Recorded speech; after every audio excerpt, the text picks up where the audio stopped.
Clubfoot Games proudly presents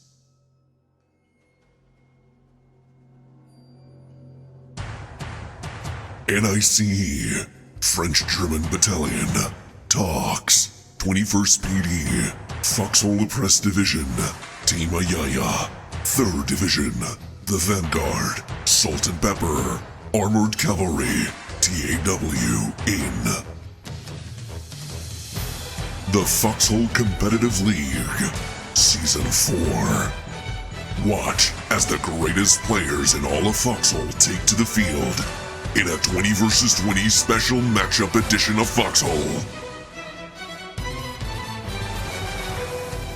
Will the established clans mark their claim over supremacy, or will the newcomers show themselves to be a force to be reckoned with?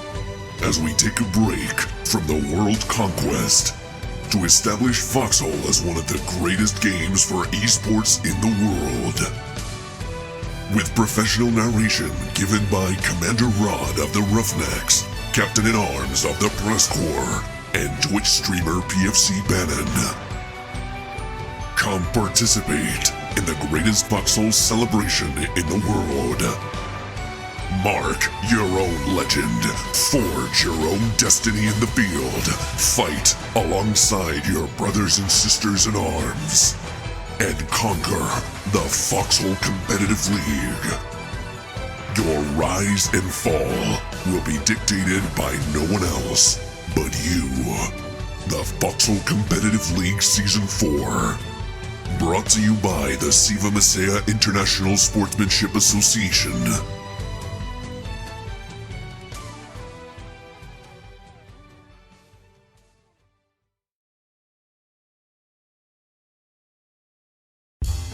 Live from PressCorps World Headquarters, this is Zero Dark PressCorps. It's a live post-war call-in show, hearing your first-hand accounts and war stories of battles from the previous conflict. So join the Discord right now through the link below. Hop in the general voice channel and get ready to share your stories. Tonight's featured guest, Clapfoot developer, KrazyFlyinChicken. And now, your host, 9-time winner of the Geoffrey Jennings Award for Excellence in Journalism, Geoffrey Jennings.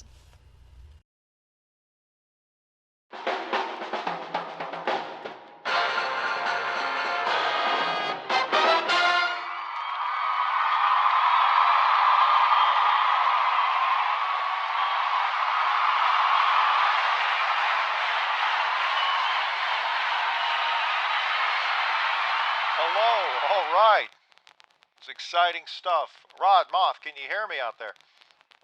Yeah, we can hear you, Cap. How you doing in there in the studio? I'm doing fantastic. In fact, I think my microphone might be a little softer than usual, but that's quite all right. Welcome to Zero Dark PressCorps, and it seems we're not even showing up there on the monitor, but that's fine. I'll fix that as we go along. But with me right now in the studio is Commander Rod of the Roughnecks and Mothman 47. And we'll be shortly taking your calls, as well as being joined by our special guest, KrazyFlyinChicken, whenever he can come in and come in with us here into the studio. But it's been a whirlwind couple of weeks here, as one of the larger wars in the past month or two has just concluded. 34th conflict, and of course we will get to the FCL, the Foxhole Community League, in just a few moments. But first, Rod, what do you think? Mothman, are you both there? Yep, here. There you go. Gentlemen, what do you think about the 34th conflict? It was an interesting one. We had 2 rockets go off at the very end, both from the same faction, as well as lots of back and forth. What's your make of it so far? From what we've kind of collected afterwards. I did see a very fun return to form with tanks. That's something that I would light tanks. That was very fun to see. Didn't expect it, but all of a sudden I started seeing tanks rolling out, and as we all know, tank gameplay in Foxhole is always fun. As for the rockets, I'm not gonna get too much into it, but bad display. I would say, all things considered, the war itself was pretty steady going up until about tanks, and once you get to that higher tier, it just started snowballing from there. The two missile sites, I would say, gave a couple of people indigestion from what I've read, but all in all, I think people have just kind of learned from that. It's a learning experience, like usual. I think so as well. And plenty more exciting conflicts coming up, although we will see just how they pan out, because in conjunction with the ongoing wars and whatnot, which never seem to stop, we have the Foxhole Community League, and we'll have KFC to chime in on that as well as just shortly. But, Rod, you were part of the liaison to the FCL first test match, their kind of first scrimmage, so you will. On Fisherman's Row. Commander Rob, what'd you make of that first scrimmage? Who was it? Who was it against? Who's facing off there? The two clans that were facing off there were the NICE and the 21st PD. Now, I'm not gonna go into whether what side was taking Colonial, what side was taking Warden, because it doesn't really matter in this context. The win went to. If I'm not mistaken, it went to NIC. Am I wrong? I might be wrong. I was just paying attention to the more technical side of it. I wasn't really paying attention to the match itself. However, from what I saw, few things. One, the camera controls are super smooth for us, for streamers, for the people that are going to be hosting this, for the audience to watch. Super smooth, super easy to use. Nothing too difficult, nothing too complex. It also does give us a very interesting look at how moderators and admins for the devs kind of navigate this world. But something that I was talking to ratmanjr about, who we might talk to later, if I'm not mistaken.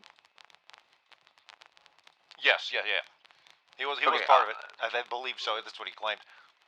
Right. One thing that I did that is under discussion, as far as I understand, is the inclusion of forts in a FCL match, which I have said my piece before in the FCL Discord, but I'll bring it here in a very short version. Forts are not conducive to. There's KFC. We got him talking. No, that was perfect. They were asking me an important question, and then you pulled me out right as I was about to answer. Fantastic. They'll have to call in Nice. to get to ask that question, get that question answered. But KrazyFlyinChicken also joining us. Commander Rob, finish your thought about the forts in FCL. Right. The whole idea of esports, as far as I understand, and by working in the esports community and the esports industry before, which I still do work in. The human element is the most exciting thing about any type of esport. Anything that doesn't have to do with human skill or human tactics or just the human interaction between two people, anything that is apart from that isn't exciting. The choice to not allow for heavy fortifications to be built by the players on the field is one of the best things that could come out of the FCL, because that's the boring part. The fun part is to see the firefights between people, to see the tactical maneuvers, the flanks, the crazy strategies that somehow win. We want to see, and when I say we say the audience, we want to see fast-paced gameplay, which, granted, it's difficult to have when it comes to Foxhole itself, but in the FCL, as an esports modality, so to speak, is something that can absolutely be achieved. I think so too, and it'll be very interesting because you, me, and PFC Bannon will be reporting live from the press blimp, and we'll be overwatching all the matches, as many matches as we can. And Bannon will be handling the camera, and then you and me will be running some sort of commentary throughout as well. So if I'm not mistaken, it'll all be, at least our coverage will be viewed through Bannon's channel. Is that correct? Yes, but as an aside, in order, since we talked about this, and the only way to really switch between different points of views would be switching between channels. If people are also interested in seeing the point of view that I'll be having, I'm going to be able to stream, and I'm preparing all my equipment to be able to stream the game from my perspective as well. But I believe we'll all be in the same Discord call, so we'll be all able to hear each other as we talk about the current match. It'll be 10 teams facing off on Fisherman's Row, and the fight will be for Idola. Whoever holds Idola at the end of the 3 hours, is it 3 hours? Yes, it is so a 3-hour unique. match. You don't see that in any other kind of esports, is that correct? At least not to my knowledge. Yes, no other game goes up to 3 hours. Most of those kinds of competitive games usually go like best out of 5 or something like that. But this is more like an endurance match, and it seems like that's really going to come into play when it comes to like mental aspects and what. That's actually a very good analogy. It's more of a marathon or a relay race than a sprint. See, that's actually something that I did talk about with some of the team leaders and the organizers of the FCL, and I asked that exact question. Is it a relay race, or is it a 100-meter sprint when it comes to the FCL? And funny enough, one of them did say it's more of a sprint instead of a relay race. For 3 hours, a 3-hour sprint, all right. Indeed. I can see that point though. I can see that because, you know, in normal play, you know, with the full scale war, it's a lot more methodical. You plan ahead and then you go ahead and implement that plan after you have everything together. This is a lot more of a rapid assault. So you have to think on the fly. You have to devise your own strategies as you go along. So I can see where he's coming from. He says it's more of a sprint. KFC, on behalf of Clapfoot here, joining us. How are you this evening? Fantastic. Thanks for having me. Absolutely. How does Clapfoot view the FCL? Like, well, you know, what's your impression from these competitions?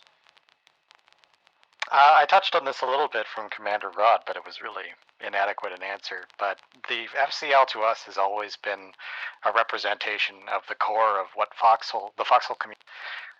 When this whole project got started, it was little more than 10v10, 20v20 in a small little world.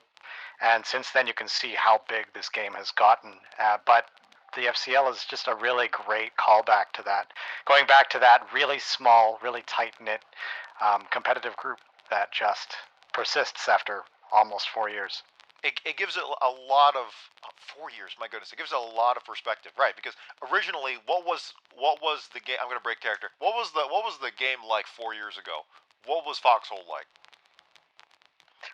Foxhole was just like it was in the trailer. It was really slapped together. A lot of our assets were even lifted from our previous game, Fortified. So not even all of our characters, not even all, like the colonials were pulled to the straight. And it was really just slapped together. It was the dawning of the game when people, if you guys have ever heard of the wheelbarrow meme, it was like people wanted a way for us to move materials faster. So obviously the best way to do this was with a wheelbarrow before they realized that we could implement trucks. Like the game I was about to say, then you brought in motorized wheelbarrows in the form of trucks. Precisely. So, and I think back then, even a lot of the community didn't really know what this game was going to be, whether it was going to get big or not. They just played it because they liked shooting each other, and the FCL is such a perfect embodiment of that. Indeed, and bringing some sort of esport aspect into something as unique as Foxhole. In fact, Rod, you were talking about this with the group of callers just before we had started, just how unique Foxhole is, and trying to put an esport into that. While tricky, I think it's going to be exciting. Oh, I completely agree. See, the thing is, many of the mechanics that the developers have been putting into the game would revolve around a higher population. And now, through the FCL, we have a chance to bring Foxhole more to the public eye and show that not only is the game relevant and, good, but the community around it can also band together to make shit happen. Pardon my French. Which is not only good for esports or community events, but also everything that Foxhole is. It requires engagement from many people at the same time. And I think this might be the chance for us to bring, and when I say us, I say the community as a whole, to bring Foxhole to the forefront.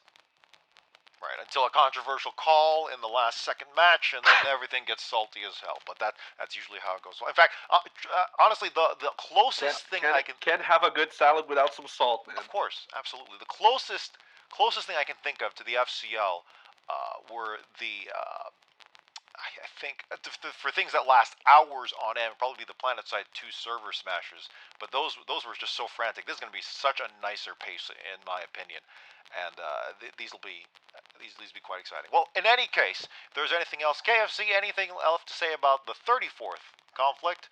Anything to touch on other than it was a exciting, very interesting end there, as well as a slow return of armor coming back into the war zone? I was over the moon to see armor finally come back to the game after we made the update to balance them like 3 wars ago. Wait, you're saying you didn't purposely try and remove armor from the game with the changes you had made a month ago? You're saying that wasn't a concerted effort to banish armor? That people would even suggest that is insane. And that seems to be a recurring theme I'm noticing from everyone. I just love joke. Yeah, go ahead, Mothman. Yeah, go ahead. I was gonna say the running joke usually is, "What's a tank?" Or give me the number one suggestion I've been seeing like in the past month from Reddit threads as well as the Discord on Foxhole Discord, it was bring back tanks. Give me back my tanks, as if it's a civil rights movement. Right. One thing. After I posted the latest radio play, I got a bunch of DMs from several people going like, "What the hell was your radio play about?" And I'm like, tanks. And they're like, "What the hell are those?" that play available on the Foxhole, the PressCorps Foxhole Desk YouTube channel. Actually, Mothman, if you could do me a favor and link the channel itself to the chat there. But other than that, yes, we'll be coming back to armor. Hopefully, the Warzone overall will be coming back to us as we remember it, as we come out of the last update. Of course, every update always a little rocky as we adjust. But that's what early access and the alpha stage of the game is. So in any case, let's get to our calls. Our first one coming in here, and again, I can never figure out an order, but I do know who this first one is, and that was the A.S.S.'s very own Ratman Jr. Ratman Jr., you're on the air here with Zero Dark PressCorps. Got any comments, questions, or concerns here with the 34th conflict or the upcoming FCL? FCL on Saturday, this Saturday, the 17th, if I'm not mistaken. I believe that is at 1600 GMT. That is Western European time. So, what is that for Eastern? For me, since I'm in the Atlantic time, it's almost 12. I think it's noon, right? Yeah, that sounds right. Yeah. Right. Well, go ahead.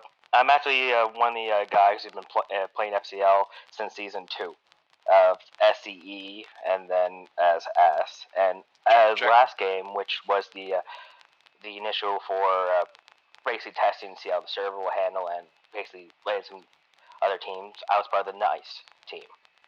We actually won the game. All right. Well, what was your takeaway from that opening scrimmage? Pointing out is we actually led a couple guys. The actual game was basically versus veterans and guys who haven't actually done FCE and so at the actual FCL. So it pretty much was a good experience from both sides. For us, we kind of haven't played like 20 versus 20 for a while, so it wasn't our best game at the start. Sure. But I was about the forts earlier talking about that. Yeah, when we had one of the things that was best part about all the other games were the older versions of season 2 and season 3 is that you had a lot of say. If you build this fort here, it can affect the whole game of those 3. Instead of having basically pinpoint forts that can hold points, or if you want to just keep spawning from your own home, does that affect the game? Mm-hmm. All those ideas, it's a lot of different experience than it is on the actual game, and it brings back a lot of memories when I played the one single. Yeah, in fact, just accentuating how different it is from the regular war. In the FCL, if I'm not mistaken, they have set up a system of weapons dealers instead of a concerted logistics effort in the back line, because they don't want too much in the back line. They've just straight up allowed weapons dealers and able to requisition new equipment. Is that correct? It's a little bit of both, because of some of these weapons and stuff we can't actually get because the map that we choose to play on, you can't actually receive these supplies, like friggin' blueprints and stuff like that. Mm-hmm. So the way to make it fair, that it makes it easier, and it's basically got a little more control, and the speeds up the time, because when they first issue, you actually had to tech up to the point level. They increased the spawn rate when the second season, and you had to tech up the level. Actually, it was the logistics for our team at the time, and you just had 4 guys doing all the work, and it basically was 16 versus 16 on the battlefield. Like every single BMAT had to be strictly calculated how my tech had specifically which one you should tech up first, which logistics didn't have a lot to say, and your strategies and stuff. Now it's a little more faster, so you can get to supplies onto the front line quicker than it would have been on the other season. Right, for a 3-hour match, it would be quite interesting to just have that first hour and a half just be mining. That's for some guys. It will be for not for FCL, I don't think. You don't see that part. You see the battles. The 2 Right. hours, one guy would be mining sulfur or basic materials, but it was increased tech rate and stuff like that. So it was pretty damn quick, but still, it's always 4 guys doing it. So it's like you had to choose how many guys want logistics and how many you don't, and then add the bonus. You got all the other stuff going on, and thanks to this new tech deal, the fastest we can get armor cars the old way, it took us an hour and 30 minutes to get the armor cars, and that was actually the first battle with the armor cars on FCL Season 2 with Gant's Erotic versus SCE, and we teched it straight to it because we know it was going to be a key thing. Now in the actual game, it was under just after an hour we had the first armor car, which was quicker than it was beforehand. So what kind of vehicles? What kind of vehicles will be available for the FCL? Doing this a little bit on memory because I don't already have the page open. Definitely armored cars. I believe field artillery as well. I don't think any naval units, despite it being Fisherman's Row. No naval. Right. For vehicles, will we get armor cars? We're getting. It says here, weapon dealers has tank. It has the staff car, and it has the heavy machine. Yeah, the field machine gun. Well, is this the first KFC? Correct me. Is this the first FCL with tanks, or did they have that last year? I don't think there are tanks in this one. They just have no tanks. cars. Okay. Right now, the last info I've been given about the gang, they have the actual tanks. Let's say we've been told otherwise, so could be that they may have it. I'm not 100% sure on that one because we actually have a layout on my own Foxhole Discord that actually states what we have, weapon dealers has, and stuff like that, and what we have on. Sure. Well, we'll certainly find out this Saturday, August 17th. 1600 GMT, that's noon on Eastern Standard Time. Well, Ratman Jr., anything left here for us? No, I hope you guys enjoy watching it. Actually, it's a lot of fun actually playing it for yourselves, because you see guys who don't play that often actually play FCL more, and it's more because it's more competitive. Every little bullet counts, so if you end up missing that one shot, it can end up ending the game. So it's like, you have control what you do, and I'll be here watching the rest of the stream if you guys want to pull me in again. Sure thing. Well, thank you so much for your call. Well, let's see. In terms of the growing list of people calling in, I'm going to try and pick people that we did talk to, or just try to pick people that we didn't talk to last week. So let's go with Pete the Boss. Pete the Boss, you're here on the air with Zero Dark PressCorps. Did you mean to okay. call in, or Was did not- you just join the group? I guess I could call in. I was on once this time, and I think I could explain that story a little bit. Okay. Anything from the 34th conflict or anything here with the FCL? I was in Deadlands. I don't remember when this war. It was, but we were fighting over abandoned ward. If I remember right, we pushed right over the river. We almost lost the town. They blew open the town hall a little bit before, but then as the dawn turned, we pushed forward and moved out of the town. It was quite spectacular, I have to say. How many of you were there? There was I don't know. I obviously didn't count. But there have to be 30 of us, not all from the 31st Battalion, obviously. I think I was one of two there. Well, sounds like a large operation. Tell me about the 31st. Has the group been around for a while? Well, yes, it has. It's been around for, I don't know, 6 months. I think we're nearing around that. They've certainly seen a lot of conflict. Tell me, what's do they specialize in anything? We actually have a division for logistics, a division for infantry, for mechanized. We fit everything.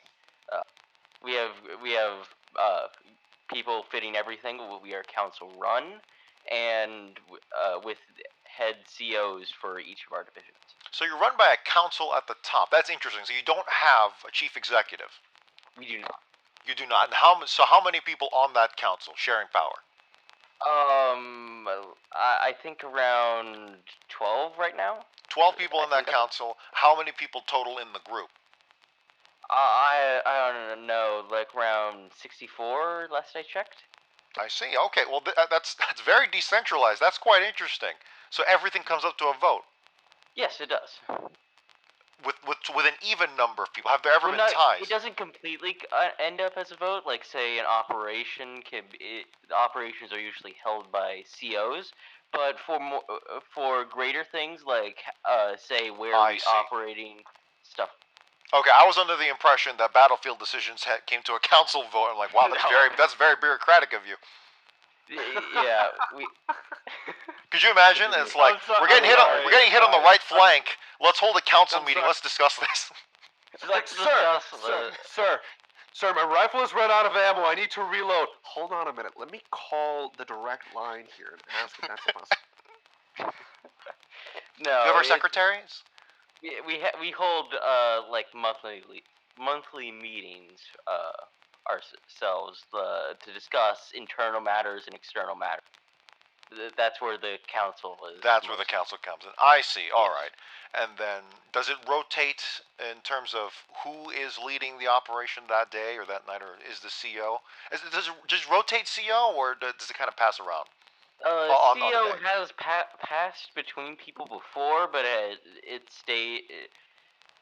We had our old COs all retired a while ago because they got they were done with leading the clan, and that just happened. So we got a whole new roster of COs at that point in time. But we've all stayed in our same places. So. Well, that's mighty interesting. Well, thank you so much, Pete, the boss. Did you manage to? How long did you manage to hold on? Is this a colonial group or a warden group? It's a colonial. Colonial group. That means I think you held on to Deadlands up until the rockets flew, and then the warden offensive had started. Correct. Yeah. Yes. Those rockets, man. Yeesh. Well, we'll hope maybe we'll talk more about that time. But Pete the boss, if you had nothing else for us, thank you so much for calling in, whether you wanted to or not. Thank you for letting me in here. Absolutely. Pete, the boss of the 31st, did you say 31st Battalion? That's correct. 31B. Actually, I think I have seen that tag before out in the field. Yeah, they're around. When I've been doing my news stories and press packages, I've been seeing them out prominent. Roughnecks have fought them a few times, yeah. Roughnecks, that's a consistent warden group, right? Yes, we are warden loyalists. Warden loyalists, indeed. Bazlow calling into Zero Dark Press Corps. Thank you so much for joining us. Hello. Did you have any questions, comments, or concerns about the 34th conflict or the upcoming FCL this Saturday, August 17th at 1600 GMT, noon Eastern? Well, I'm going to drill that into your head, by the way. I was doing an awful lot of logistics. I was in the southern section of the map, and I was in Droindvale whenever the Colonials managed to surge ahead. It was the Raid clan on Colonial side that actually did most of the heavy lifting and pushing on that front. And what I thought was interesting was the logistics change on the Colonial side, because from my point of view, it seems they drew the short straw and they burned out well before the Warden side did. And I think that's probably the main reason why Droindvale fell, Umbral fell, and then it snowballed into Heartlands. I honestly feel like something's gone horribly wrong with the colonial logistics system, and I'm not entirely sure what's going on. Well, that's a very interesting theory to propose. Drownvale being in the southeastern portion of the world map, the southeast corner of Deadlands, north of Shackle Chasm, northwest of Alad's Bite. All right, so where exactly in Drownvale thereabouts? I'm assuming on the west side of the Vale. Well, the entire offensive there happened mostly over the bridge. In fact, logistics was coming in from Alad's over through past the bridge and into the baths and into the stockpile there. The idea was that stockpile and the baths could be used to start a front in Umbral just by crossing the border.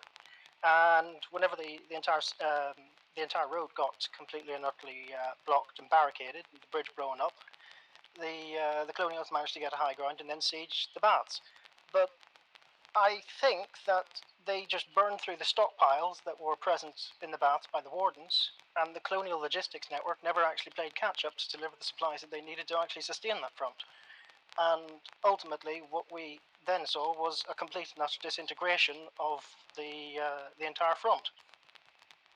Was there a consistent team of logistics personnel in that sector? Well, there was a consistent team of logistics personnel on the Warden side. I can vouch for that. I can name names and I can point fingers. I'm sorry, just to clarify, were you Warden or Colonial? Oh, I was Warden. You were Warden. Okay. So I was flying flatbeds back and forth like crazy, but I don't think that the Colonial logistics system was up to par. We were flying in flatbeds. They were bringing in regular transport trucks. That's less than half of what we were. So you have been taking advantage of the flatbeds, of the cranes, and the shipping containers and whatnot? Of course. We were ultimately near the end of the war. Whenever the Umbral offensive was in full swing, we were bringing freighters in every half hour to the baths. We were bringing a substantial amount of resources in to the point that we were overflowing and having to get flatbeds to transport it even further west, all the way up to Golden Root Ranch. Are you with an outfit, or do you run independent? I run independent, but there's an awful lot of people who actually run independent now in logistics. There's an awful lot of a free flow of players there. People like Dragon Zephyr, Gwen, and others certainly are independent, but they are certainly able to coordinate and organize operations to the scale that a clan can actually assemble.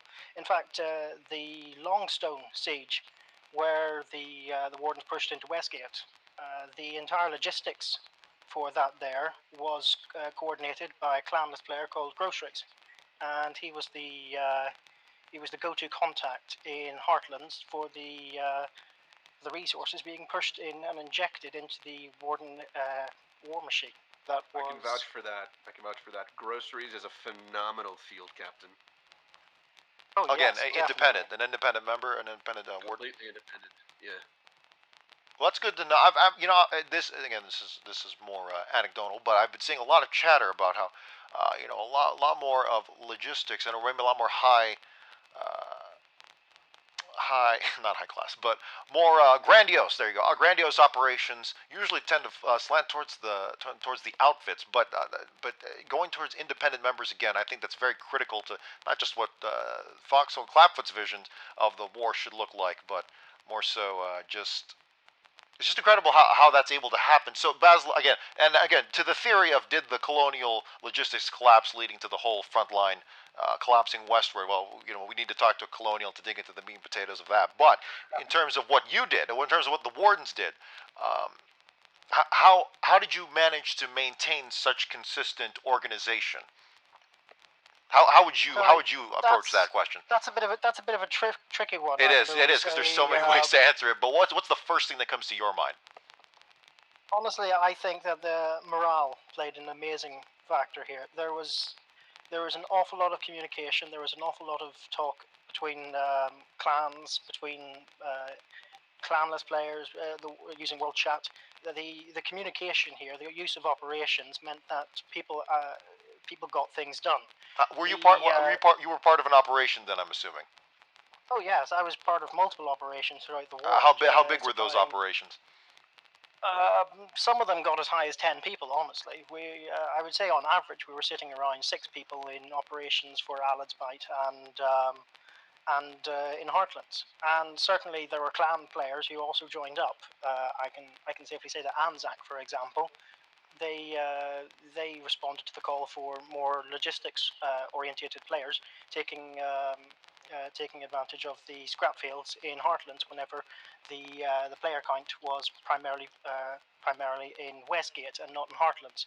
So calls for more support in the back was actually responded by clan players, and they joined the operations, and things picked up speed again. So there was certainly an awful lot of goodwill, good morale, and positive outlooks on the entire logistics chain from the warden side, even if there were small little petty things like rebuilding Blemish and getting cotton barbed wire and such.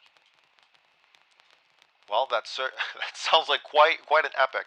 But Alad's Bite and John Vale, this 34th being an east-west kind of conflict, that would mean the wardens would be on the back foot. So just the fact that you were able to maintain that morale, if everything you said was true, they were able to maintain that morale just through communication alone. That's quite a feat. Oh yes. Well, one of the other things, of course, we picked up after the war was that there was some curious arguments that we heard about on the colonial side, and certainly if you want to find someone who would actually be able to elaborate on that, there definitely get someone from FOE or CSO in here to explain what happened to the Orebreaker logistics, because as far as wardens are concerned, there seems to have been some sort of a fallout between the logistics in that region and the front lines on the colonial side, which caused a rather painful morale drop, which is definitely worth looking into. Sure, we'll see if anyone will call in with that, giving us more on that. But until then, thank you, Bazlow, so much for your call. Thanks for joining in here in the conversation. Yeah, you're welcome. Thanks. That's quite interesting that he's able to claim that the colonial side, the colonial logistics fell apart from his point of view as a warden. Because if he's running logistics, that implies he's on the back line. It's kind of hard to heard something, but I would imagine it was just overheard, and he's just taking that as gospel, which is fine. Right. I think, from my perspective, covering the colonial side of the war this past conflict, logistics weren't really much of an issue, so much as it was just numbers. See, in Brazil, we have this saying that when you're playing a football game, the defender can tell if the other defender is, pardon my French, fucking up. So I can kind of believe that. If you can tell that the enemy's logistics are not functioning properly by being logistic too. I don't know. Well, I reserve judgment. I see. All right. Well, we'll take in our next caller here. Was one of the earlier ones, but Akiira, if you're there, Akiira, I believe leader of the, or head organizer of the FCL, the Foxhole Community League, joining us tonight here on Zero Dark Press Corps. Yes, hello. Hello, thank you so much for calling in. Akiira, you excited about this Saturday?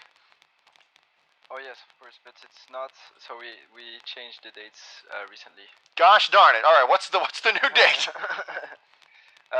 So now the new date is 24th.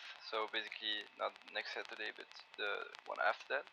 The following Saturday. Well, I'm sure yeah. KFC will give us a proper information blast on that. Yeah, it's just because we want to have a second test match with other forts mechanics. We want to try one match without forts, and we want to try one match with forts already built and HE grenades at the starting of the game available. So yeah, just because there have been lots of complaint about forts. So yeah. Well, you know what? For an entity that will absolutely get competitive, you wanna iron out every possible point of failure in the process as possible. So I actually commend you for calling the delay instead of just going forward with something sloppy. But all right, so the 24th, next Saturday, same time. However, I believe most of the matches, unless otherwise stated, most of them are going to be 1600 GMT. Is that correct? Yes. That can be the assumed presumptive time unless both teams agree to a different time. Yes, so basically depending on if the teams are European or American or Russian, we will adjust the time so it's better for the teams. Mm-hmm. And KFC, I believe KFC will be your liaison for getting that information out there.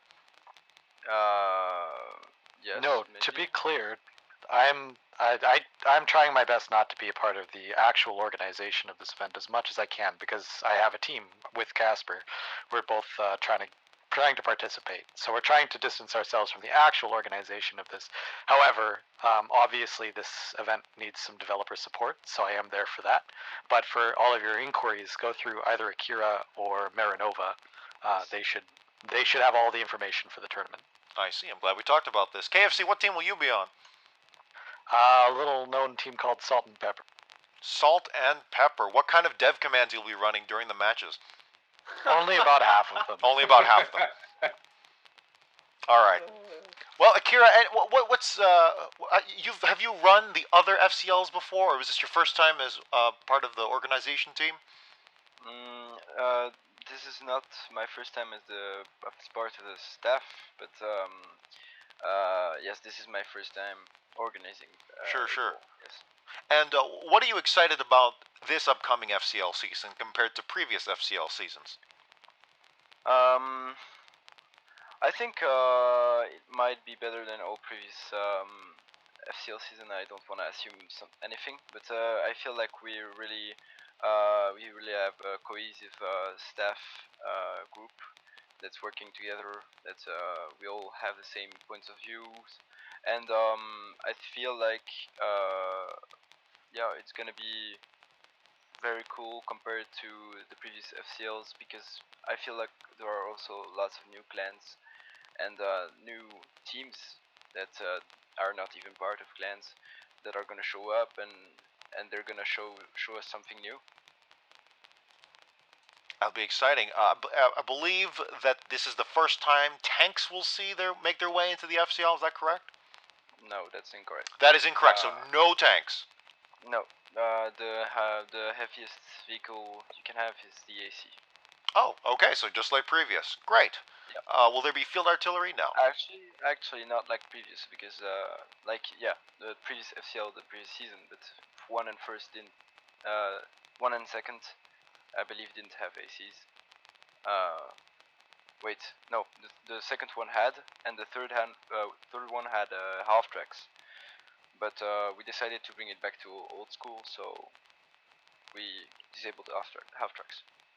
All right. And can you explain to us more about the weapons dealer system that you've set up here, streamlining the whole logistics part of the game, usually? Yes, of course. So basically, with the new system,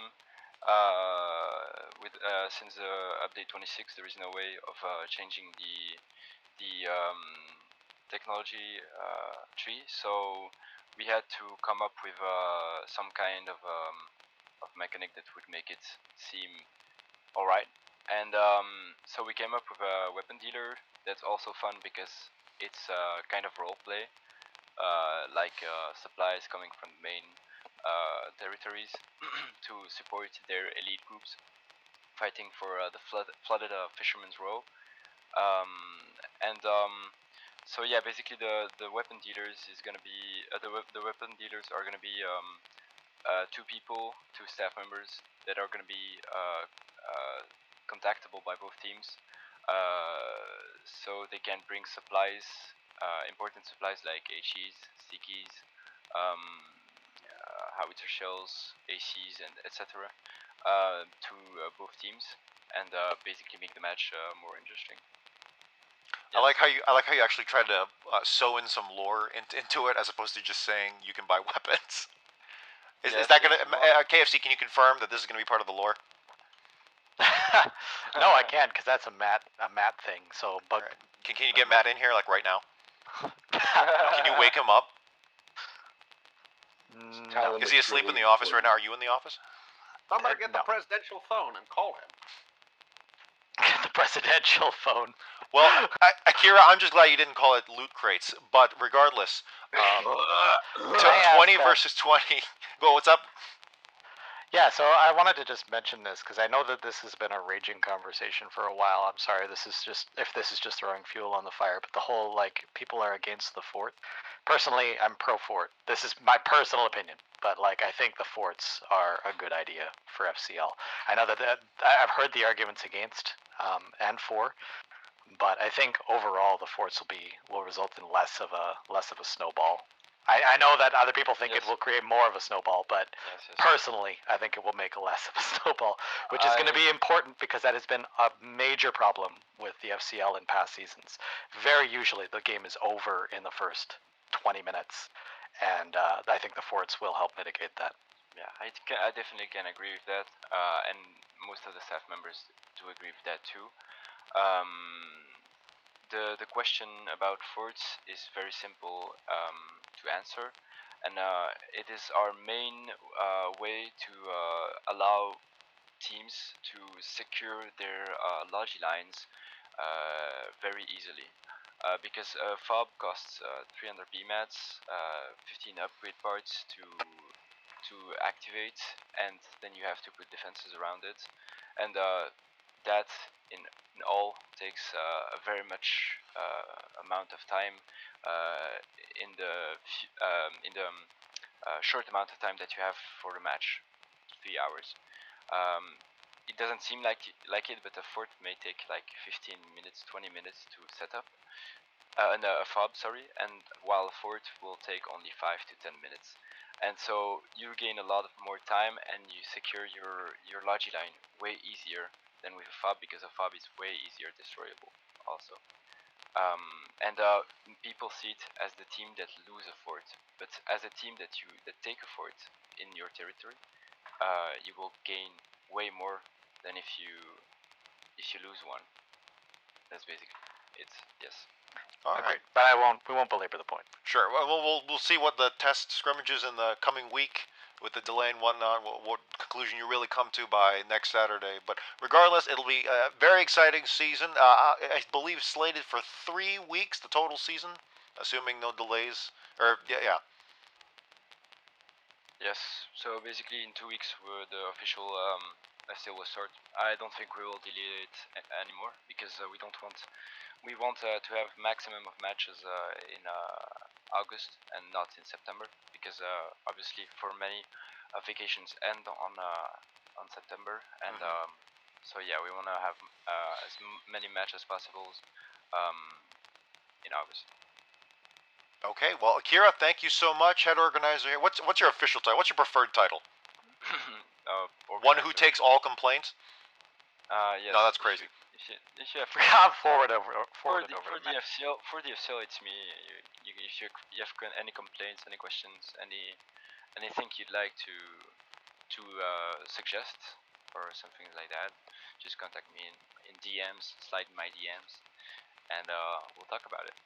You're going to get about a dozen right now above force. But Akiira, thank you so much for calling in. Appreciate it. No problem. All right, coming up next here on Zero Dark PressCorps, I'm just going to go with the Piggy plane. I can't not take in a name like that. The Piggy plane, you're on the air here with Zero Dark PressCorps. How are you? I'm doing fine. How about yourself? Oh, I'm doing absolutely fantastic. Did you have any questions, comments, or concerns about the 34th conflict or the upcoming FCL season? Now on the 24th. I've got a couple of questions. Now, my first question is, how do you feel about this whole nuke situation? About how people get pretty angry over, such matters like this. Well, okay, I'm gonna speak first and gonna say that I was not fully aware of the situation on the ground when the rockets hit. I believe the two sites that hit were Loken Berth and Cal's Pass, as well as Southwest Saltbrook in Endless Shore. Not the town hall, but south, hitting the economic targets there in the city. I did that all without a map. You're welcome. But I think this might be a case again, as what we saw with the other controversy involving rockets, but I believe this may have been another case where the resulting arguments and controversy actually did more damage than the rockets themselves. Similar to what we saw previous, where when the rockets hit Jade Cove, it wasn't so much the effects of the rocket itself in the war space actually causing the problems, but rather the rampant infighting and drop in morale. And should be noted that the Wardens never actually fired any of their rockets, so the Colonials only inflicted damage as a result from the rockets. Again, that's what I saw from the map. Piggy Plane, do you have another take on that? Anything? I personally agree with you. I believe the rockets did more harm to the Colonials than they could have ever done more harm to the Wardens. Hold on. So the Colonial you're saying that the Colonial rockets did more harm to are we talking about the actual effects of the rocket, or simply the controversy following the rocket? The controversy following it. I believe it killed morale so much, even personally it affected me. I didn't even want to play anymore after that hit. You can see as soon as that rocket hit, Colonials were immediately steamrolled over. I see. Okay, so what was it about Loken Berth that made it such a bad target for the Colonials? Because, from your assessment. My assessment, it helped Wardens quite a bit. It was a very uncomfortable place to spawn. It was not a major logistics zone to fly. And a lot of the Colonials were really, just angry that it was launched there because they didn't really have much say in it. No say in it. Exactly. As like a faction as a whole. Yes, I believe this is the result. I'm not going to name this man, but a lot of Colonials are pretty angry at this man. And a lot of people think it was out of spite, out of anger. There's a lot of controversy regarding... Right, a lot of conjecture there, but it takes a lot of effort and logistics and teamwork to make a rocket. Was the person who launched the rocket the same, and again, we're only taking your word for it now, but the person who launched the rocket the same as the one who built the rocket? That I don't know for sure, but honestly, I wouldn't think so. I mean, to build rockets, it takes massive logistics chains, and from what I saw, this person was not part of any of those. So we're saying we may have a situation. Again, I need to do more research, so we're just asking the questions right now. Could this have been and anyone else, feel free to chime in. Is this is this a situation where the person who got the coordinates of the rocket and launched the rocket was not the same people as the people who created the rocket, and was not the intended target? So when I was doing some fact finding on that incident so the people who built the rocket was Squad Sugar 553, and it was supposed to be a small squad designed explicitly for launching the missile. So what happened was, as time went on, and people were like, "Oh yeah, we need people for the to authorize the launch, to go and do X, Y, and Z." People started bringing other individuals in. Some of them were kind of meh in terms of reputation. I took a message from Luca here on Reddit, and his comment was, the problem is none of us were there firsthand. We all got online after the nuke hit. The real issue is the nuke was fired by 3 people whose usernames we aren't sure of, and so it's obvious that there was no real conversation or decision as to what was done. I don't believe that it really poured out into anything serious, like internal fighting, so much as people just said, F. Green on green fighting, more so just arguments in terms of words. Pretty much. I see. So Yeah. I'm still so I it's because it's go ahead, KFC, go ahead. I've heard the argument for the Logan Birth nuke anyway, or Logan Birth, where the reason that it was decided to rocket Logan Birth was because they couldn't get to the backline regions to knock out one of the industrial towns. That sounds like a familiar argument from someone else. Go ahead. Yes, it does. And it wasn't, and they were running out of fuel. So, it was running out of its expiry. They were running out of time, and they could not hit Bloody Bowery, which was the intended target. Correct. So let's. From internal go ahead. communications was so internal communications designated that they wanted to hit Bloody Bowery. They couldn't get to the back lines to actually mark the target, so they had to settle for what was unfortunately the next worst thing. Yeah, Bloody Bowery being in Viper Pit, that is northeast of Callahan's Passage, so not incredibly far from Logan Birth. It's about maybe 500 meters away, because everything's connected, but maybe more. Lek is here, Cap. If you want to try and punch him was Lek involved? Lek is pretty intimate with that situation itself. All right, I'll take your word for it. But okay, so joining us here as well is Lek, who apparently has information. Mothman, I'm putting you on this because I didn't vet him beforehand. But I swear to God, if he starts talking about trains, I'm gonna body slam him. Sorry. No, you're good. So wait. So what am I being questioned on? God damn it! Look, I was writing in my diary about the warfare, and look, man, I got some real bad PTSD right now, from that war. Holy shit! Are you sure you're not causing that yourself? Okay, so it's a horrible thing to say to someone PTSD, but in terms of, I'm looking at Logan Birth here. What was the situation like in Callahan's Passage when the rocket hit? Was there any colonial presence in the region at all? Yes or no? I believe I was napping at the time after I had taken an unfortunate grenade to the knee. Sure. Question to the room. Was there any colonial presence in Cal's Pass at the time? There was a significant colonial presence in Callahan's Pass. Neither was. Yeah, it was like everywhere you looked, there's a little bit of a green bean running around. I see. So Logan Birth was going to fall inevitably. Is that what we're gathering?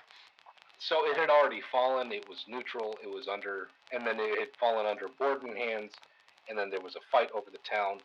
It wasn't so much of a sporting kind of event as it was sort of a chess match. I see. We're doing live dissemination of information here, and normally I don't like doing that, but it's been brought up. I was hoping to just not talk about it, but here we are anyway, so go right ahead. Look, if you want to call what happened there a chess match, then I guess we're going to have to call WWE WrestleMania Jenga now, because that was not a chess match. It is Jenga, though. It's it human was body. More like, was it more akin to a game of grade school checkers? Grade school checkers where just one person eats the pieces. Yes. Yeah, and a checkmate is like throwing a boulder at someone's head, then yeah, maybe. Anyway, Lek, personal question, because I know you were intimate with the discussions regarding the aftermath of that situation, and that's kind of what I wanted to press you on. Specifically, what the discussions were after the nukes. Yeah. It's funny because I was actually not directly involved in either of the nukes. From what I could disseminate, there was 2 main parties that were involved in the nukes. One being the Westgate nuke, which was owned and constructed by Simplicity and his group, and anyone that's played for an extensive amount of time knows the amount of dedication he puts into Logi in that region. It is basically his baby. And my understanding was that another party, after they had given out officer invites, effectively replicated a bunch of officers into the group and then used the nuke on another team.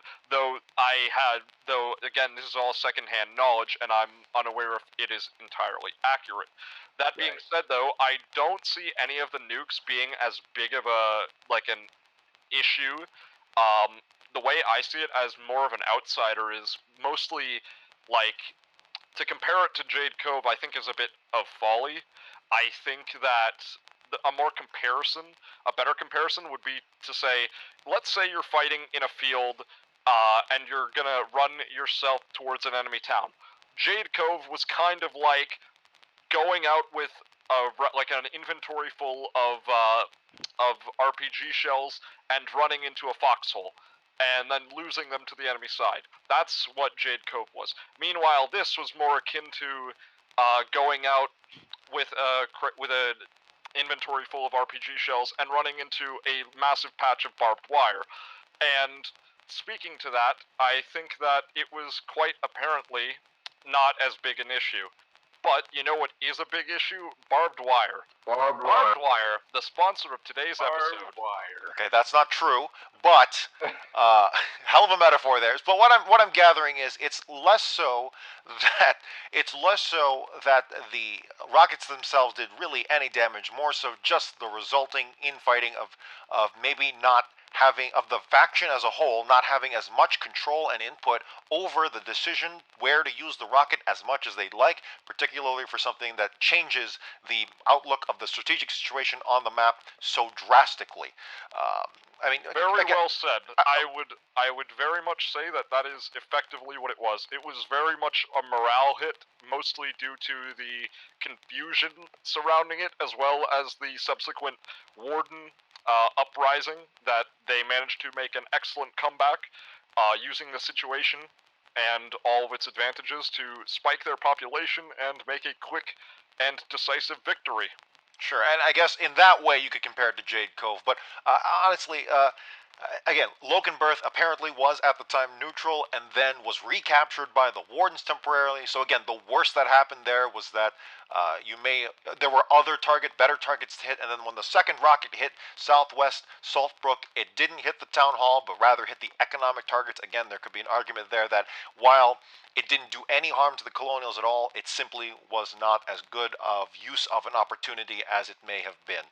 So in terms of actual damage done to themselves, I think it may have been overplayed, the colonial rocket, but in terms of the resulting arguments and internal strife just from drama alone, I believe there may be something there, and something to address possibly systematically, and maybe from people learning how to get along with each other. But I think that's where we'll leave it, because we could. I think so. I think that's a healthy place to stop. There is one thing I want to add on, which is a possible solution, because we're all talking about the problems here, but Geoffrey, if I've known you long enough, I know you're a man of liking to talk about solutions.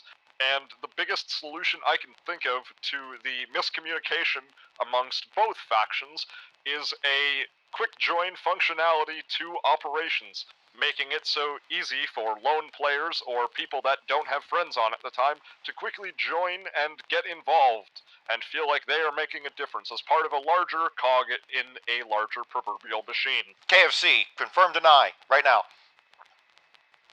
Confirm.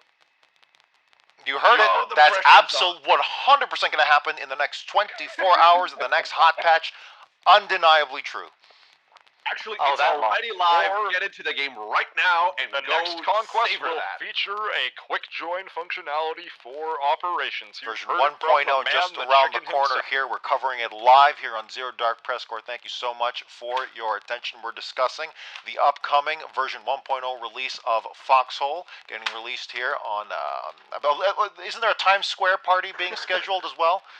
I'm so sorry, Mark, if you're listening to this. All right. Square Garden is sold out. Coldplay is playing. Coming, and here's Wonderwall. I don't know why Coldplay playing Wonderwall works so well. All right, Piggy. Do you have anything else for us? I believe that's where we want to leave these two rocket launches. I don't think we need to delve any further into it. We don't need anything else about rocket launch. But as Jesus brought up briefly, I think it's important to at least mention barbed wire in the state of.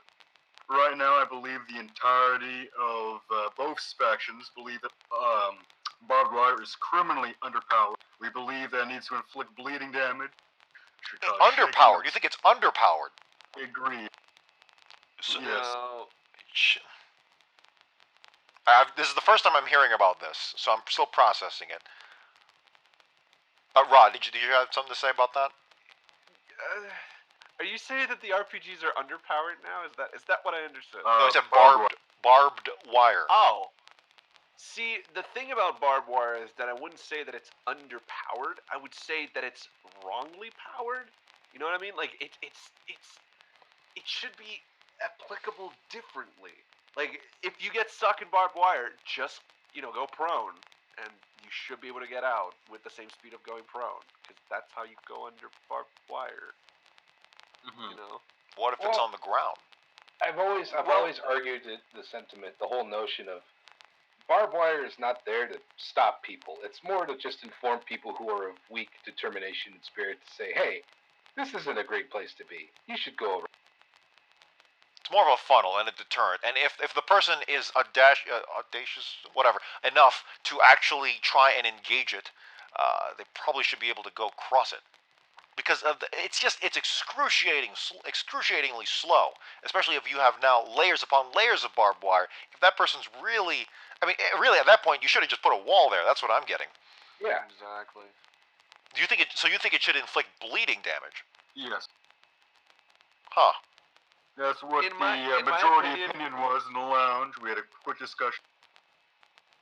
In my opinion, the whole thing is like, look, if you're going to inflict bleeding damage, then you have to take away the slowdown.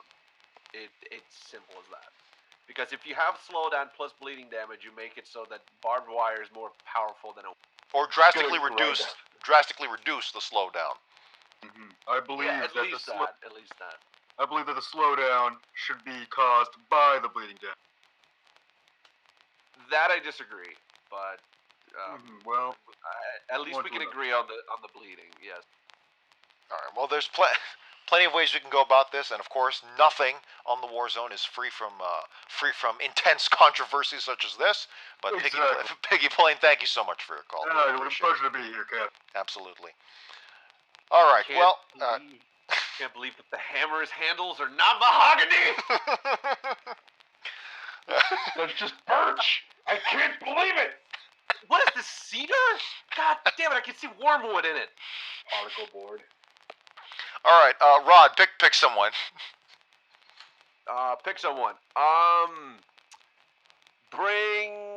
Okay, eaglesword didn't want to do it because he's just watching.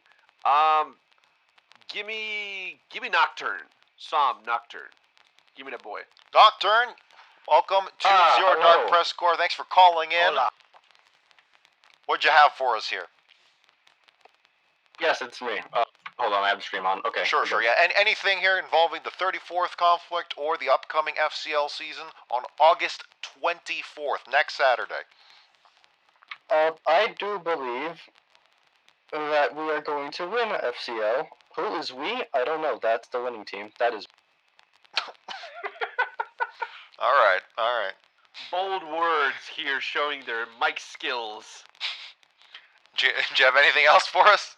Yeah, so about the last world conflict, I didn't really play much. We're kind of not too involved in that sort of thing. But what I did play was actually some of the most fun I've had since World Conflict 30, mostly due to the length of it. We actually got to bring out the good toys, such as...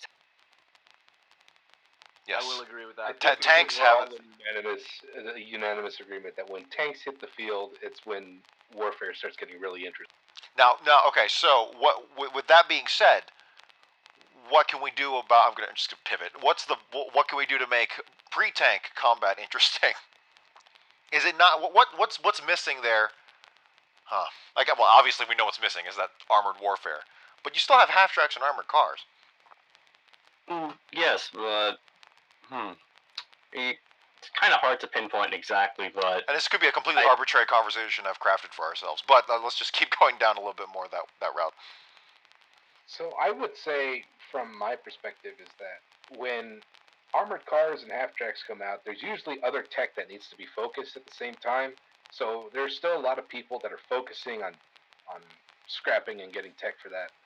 They're trying to get to the next waypoint where they can properly sustain their war effort. So whenever half tracks come out, it's great because that's when you start seeing a few people say, okay, well that's where I'm done scrapping for the rest of this war. I'm going to go start being active in the fight. And some other because people they had been working towards half tracks. Exactly. Just through scrappers. Exactly. Okay, that I had never actually thought about it that way. So there are people who only working towards half tracks, or they will immediately leave the mines as soon as they hit tanks, because that's what they want. Exactly. When somebody hits a certain preconceived notion of what their goal is when it comes to like scrapping, then they just stop scrapping. See, on the one hand, I would hope it would be for better reasons, but on the other hand, that's a completely valid and fair way to approach it. They should be able to do it. So it's I'm still processing. I feel like if you want to actually like see a lot more interesting fighting when it comes to like half tracks and armored cars and stuff like that, you really have to take into consideration the fact that there's a lot of different nuances in that period of the conflict, because that's early mid-war, and that's always been kind of a gray area when it comes to mobility, even with mobile weapons. I think early conflict is very interesting because everyone's starting off on the same plane, and it's more of a mad dash to get the upper hand. And then by late game, you have late war, you have armor rolling out in droves. So what is it about that mid that we're missing? Is it the fact that is mid being treated too much like a transitionary period for it to be fun? I think so. I think it's being treated a lot more like transition than it is actually like a phase. Because the phase itself. Well, the phase is transition, right? As opposed to being, hey, here's where we're still fighting, actually fighting. Yeah, you kind of just like walk over the mid phase and then just get to the good stuff, which is where an idea could be that there could be sort of upgrades to, like, say, the half track or the armored car. For example, those have been in discussion for a long time. Well, the most obvious answer is to just make tanks incredibly difficult to attain. So let's go that route. No, that's true. KFC, confirm or deny? Oh, God damn it! Don't leave me alone. Can you? I'm just sitting quietly here in the corner. Tell us. Let the man eat his glue in peace. I think it's been discussed before, genuinely, where vehicle modularity has been discussed. That's correct. What do you think? Not talking on behalf of Flatfoot, but just personally, what do you think about the route of vehicle modularity as opposed to ammunition modularity, or both, going the route of both? I love it.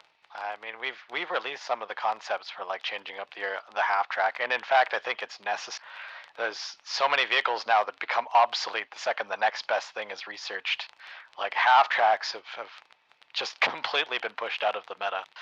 Field machine guns are in the same boat, and no matter how much we tweak those stats, just up and down, health, damage, reload, ammunition size, no matter what we do, there's just something missing from it.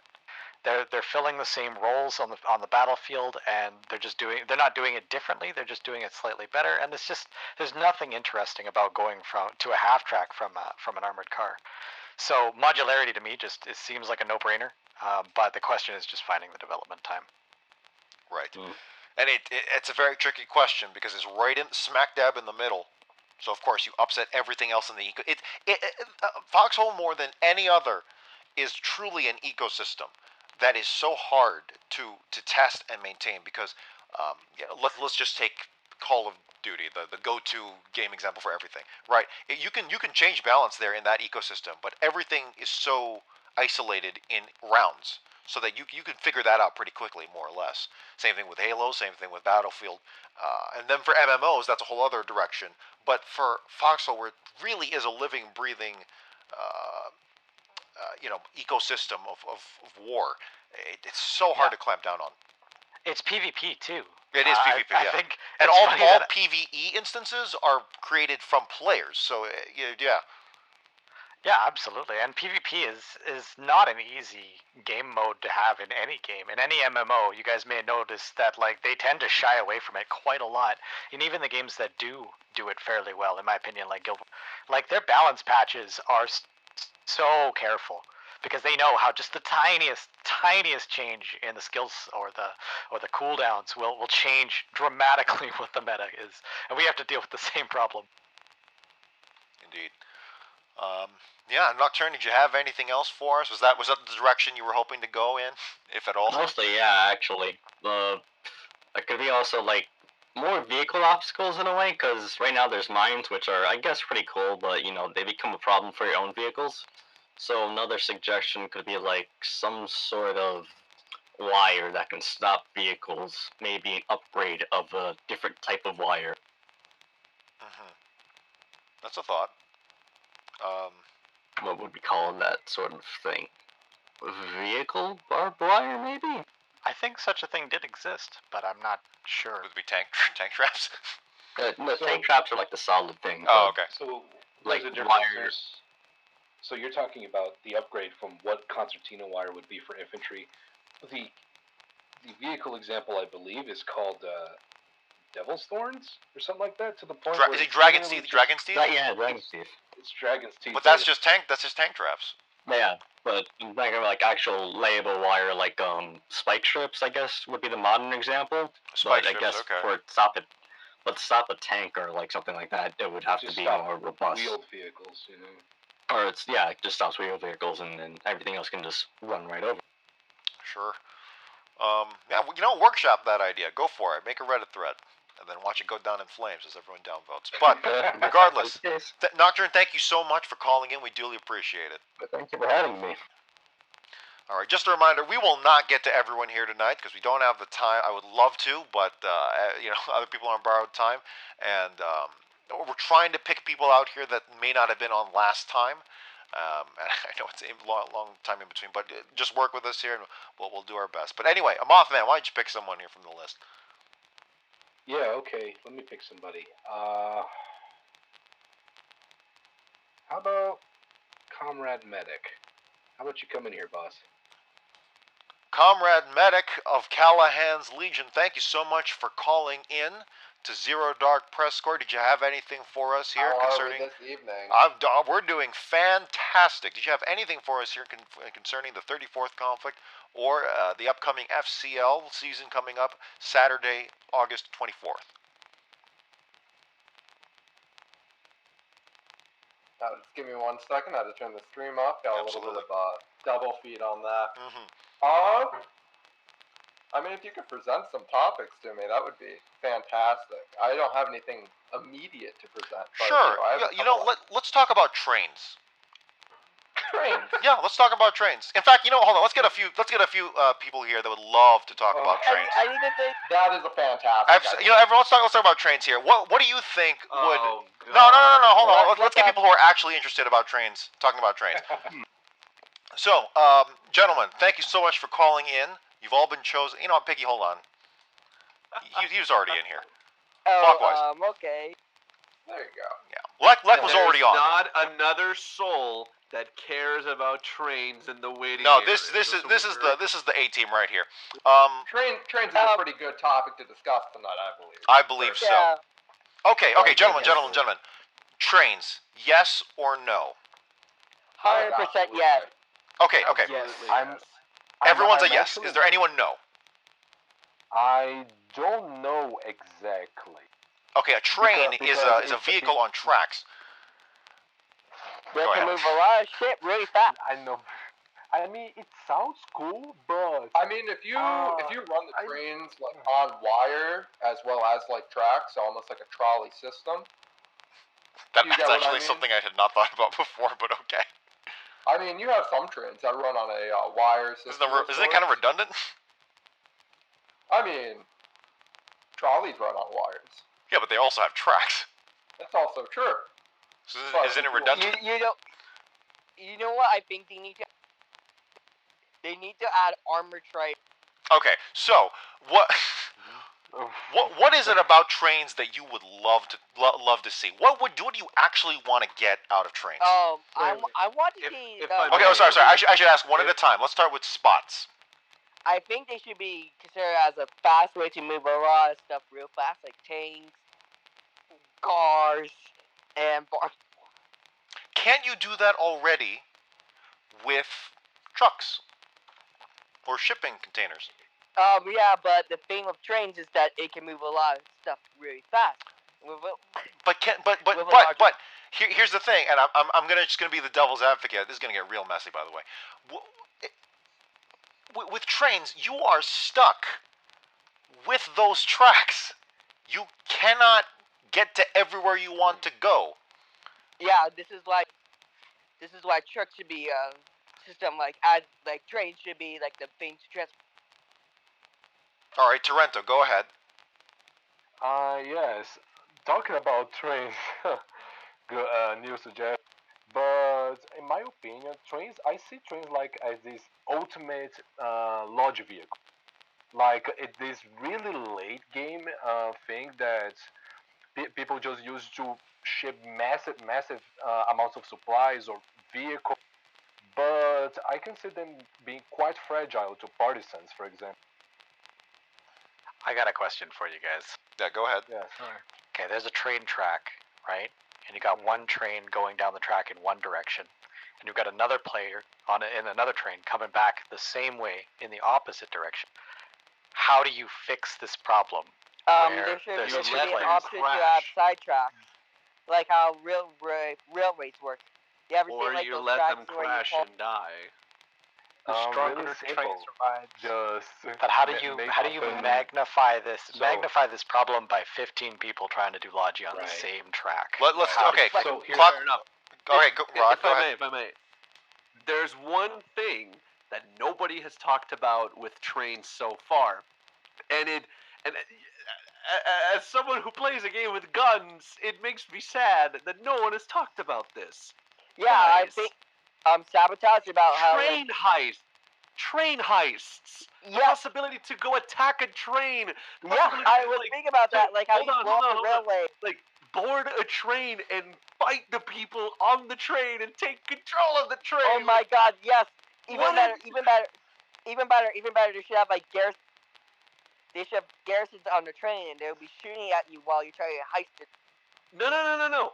Don't put automated stuff on trains. Make it like 100% like people gotta defend this thing.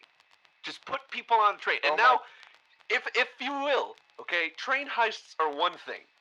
The second thing is, can you imagine 2 train tracks parallel to each other, and there are 2 trains going the same direction, each from one faction? Yeah. And people just broadside each other? Oh my God. Okay. Hold on. Clockwise 2.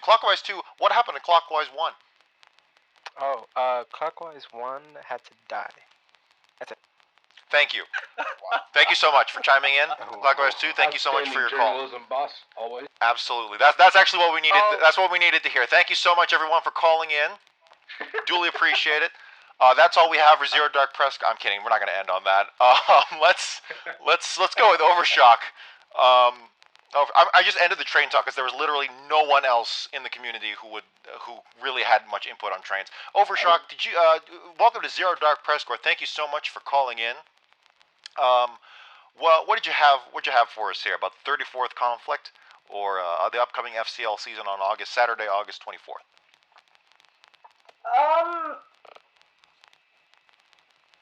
I didn't really know what I was going to talk about when I came into this, and when I came to the lounge. That's fine. Like, that's okay. I'm going to be on live, so why not? Sure. Yeah. Go ahead. We'll wait.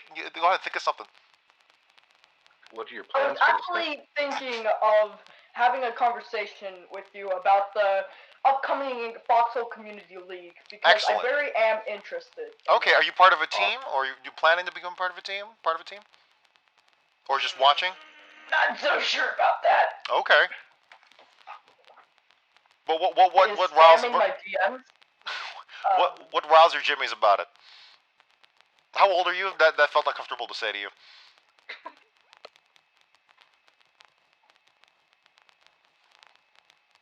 spot. Yeah, that's what I thought. All right, coming up next. Okay. Go ahead. Yikes. No, you know, let's bring him back. Let's bring him back in. What's his name? Overshock. Oh, Overshock. no. I'm sorry. Hey, you. Oh. Oh. He disconnected himself. He doesn't even want to be here. I feel so bad. I feel so bad for him. Hold on. See. Go ahead. The thing that I see, happening in the near future, and this is again, this is me being optimistic. This is me just you know, trying to see the bright side of it. If the FCL racks up a lot of people watching, if the FCL has, you know, a huge viewer retention, let's say that, and match after match after match after match until we get to the quote-unquote finals of the FCL. If we manage to bring a lot of people that are interested in the game together, but don't play the game yet, we'll be in a very good position to build this up, to increase the population of Foxhole in a way that I don't even think like a Steam sale would do. And honestly, a Steam sale right after the FCL, I think that's a really interesting business move. That would be very ideal, but I'm going to fight you on that vision just because FCL seems like a very niche thing for what is already a niche game. Are you confident we'll be able to even get there? I mean, I know we'll be able to grab in the community. We can wrangle that, but outside of the community, do you think you can do that? We can do that?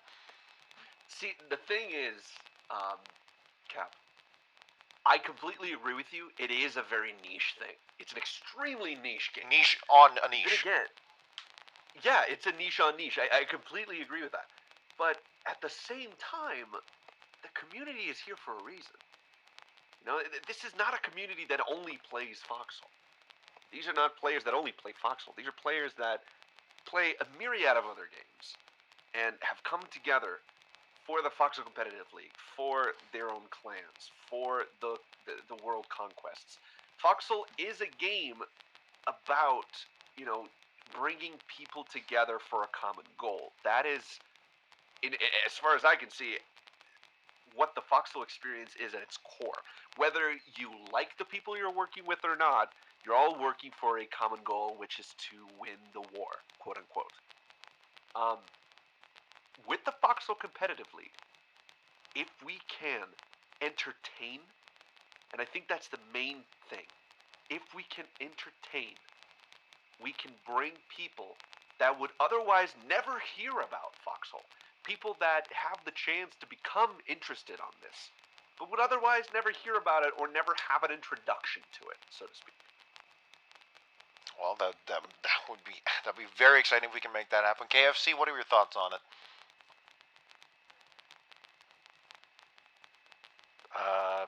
No thoughts. Oh, sorry. I thought you were trying to talk earlier. Nope. That's fine.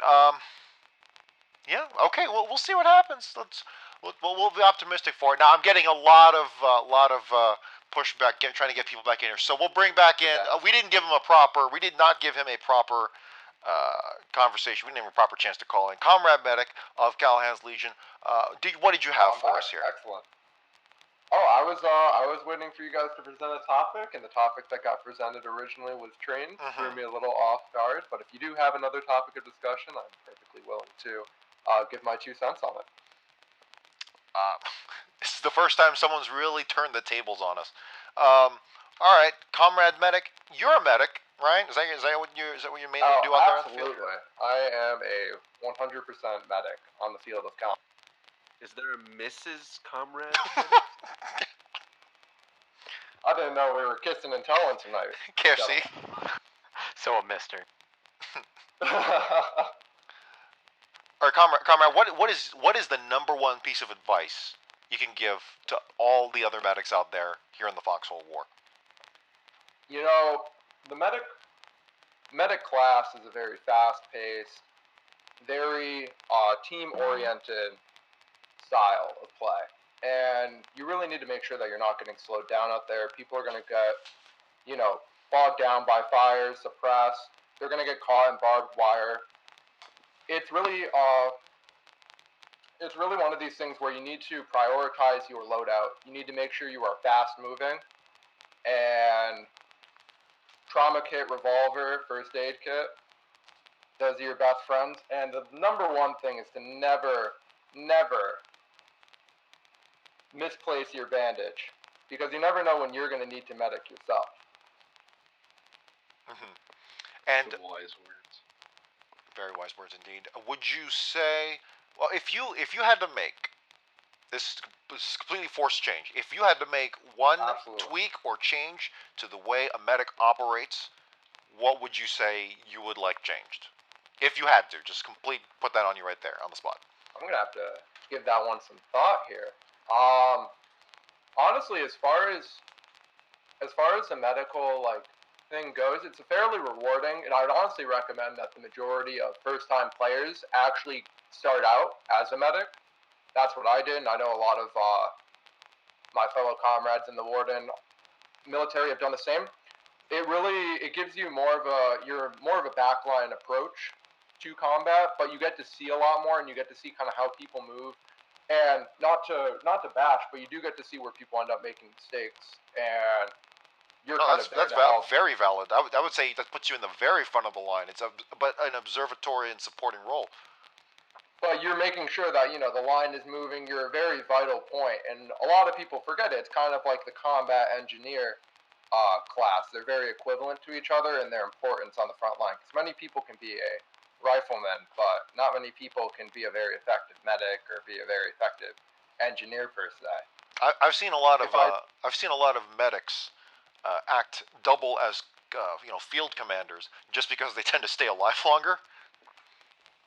It definitely has that attribute to it, and I've had a couple times where I've been either in Abandoned Ward or I've been in Saltbrook Channel, and you'll be the only medic for 8 guys, but those 8 guys will love you to death if you're picking them up and you're keeping the line moving. And the enemy might knock down your guys every other second, but if you keep picking them up and you keep the line moving, you're a champion in your own right, and they'll appreciate you for it. Indeed. All right. Well, did you have anything else for us here? Anything to comment on the medic role at all? As far as the medic role, I think I've given my 2 cents. Do you guys have any additional questions before you guys let me go? Yeah, Doc, I'm pissing needles over here. What am I supposed to do? This is German engineering. It's one of the all-time greats. I do agree. Absolutely, guys. All right, thank you so much, Comrade Medic. All right. Well, we've got a few more in us. At least I personally do. KFC, you still with us here? Yep. And thank you so much for coming out. So glad you can make these. I'm getting multiple encouraging words to get eaglesword. Callahan's Legion's eaglesword in here. We don't take CL back or outfits back to back, but I've been told by multiple people to bring in eaglesword. Eaglesword, how are you? Doing pretty good. Hey, Eagle. Hey, Rod.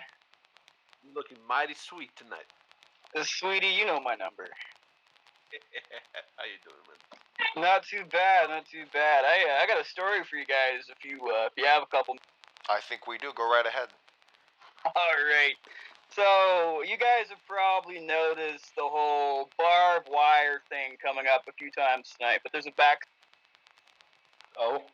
Yeah. So a couple weeks ago, we ended up recruiting this young Vietnamese man into our group. He's an amazing member. He's come to play with us a few times, and through some accidental trickery, we convinced him that we might have been the devs of Foxhole.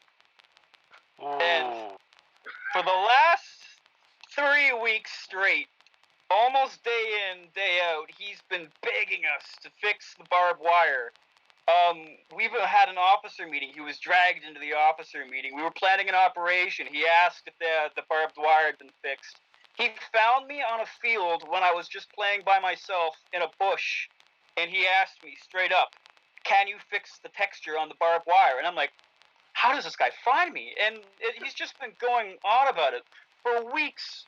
and weeks and weeks. And honestly, it's just amazing, this man's dedication. A couple weeks ago, though, he came with some real good evidence to us. He's just like the developers of Foxhole, us, apparently. We're like, yeah, how can we help you? He's like, well, I have the solution to barbed wire. And we're like, okay, what is it? He's like, well, Tier 2 barbed wire.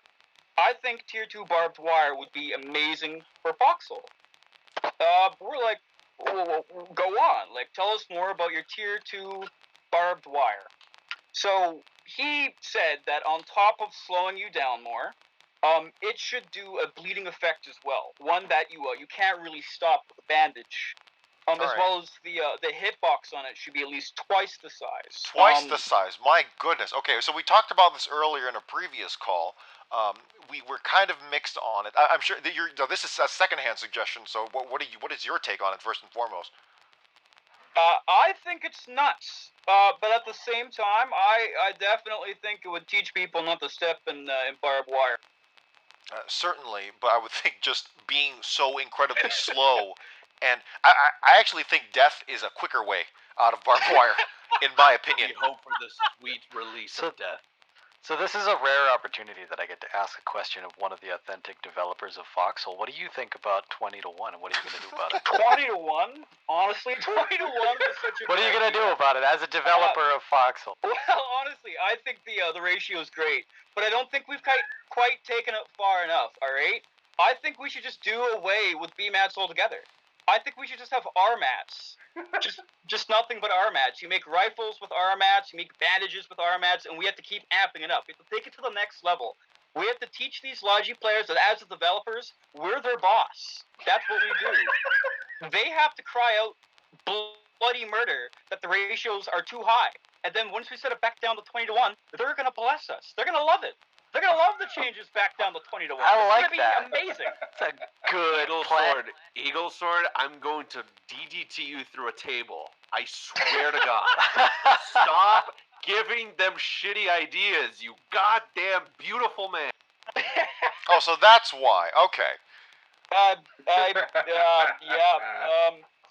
Yeah. You all canoodling? Is that what's up? Somebody just hire this man. Yeah, I've been asking for a job the past 6 weeks. That's my favorite.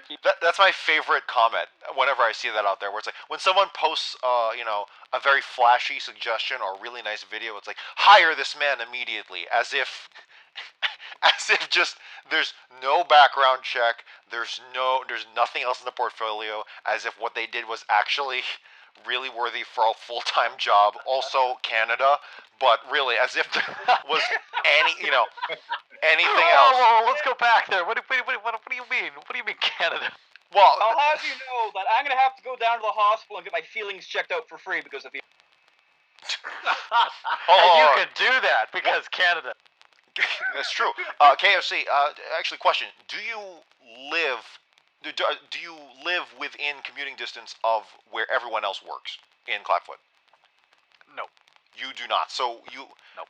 Obviously you've met them in person just through cons and through the PAX and whatnot.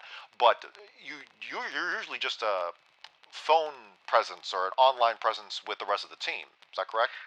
Mainly yes, but I fly in for a couple of weeks every year. Oh, okay. He stays at my place when he does it. Is that true? No. Okay. So that KFC, that's actually what I was gathering as well. All right. I'm curious to see because what's your main title, KFC? Community manager. Community manager, and of course you lend a hand to other things, I would assume as well, other aspects of the game outside of community managing. Yes or no? Yep, I do a lot of game design. I do a lot of level design, but mostly community management eats probably the most of my time. Okay, and is there anyone else on the team who has your situation, your distance situation? Yes, one or two others. Oh, okay. I was not aware of that actually. Yeah, but all Canadian. And you're mostly they started in the office and then they moved away.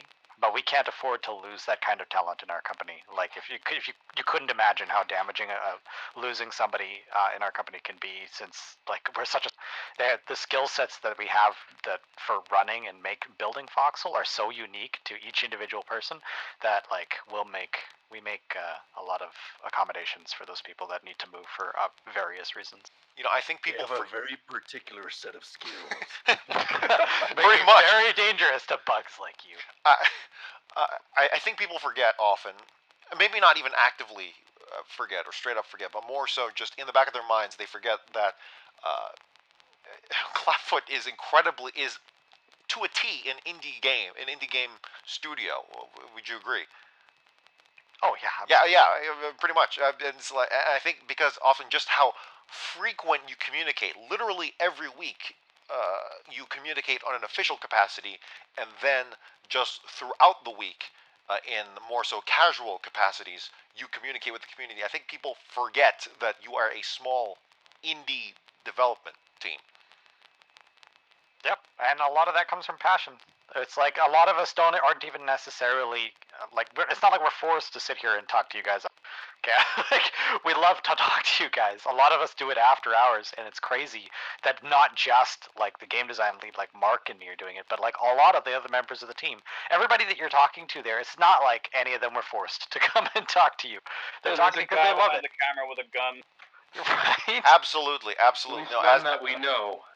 So this is a passion project for a lot of us, and seeing you guys loving it is hugely positive for us. Like there's some of the Reddit posts that we see go up. It's so refreshing to see. Like I can't even express.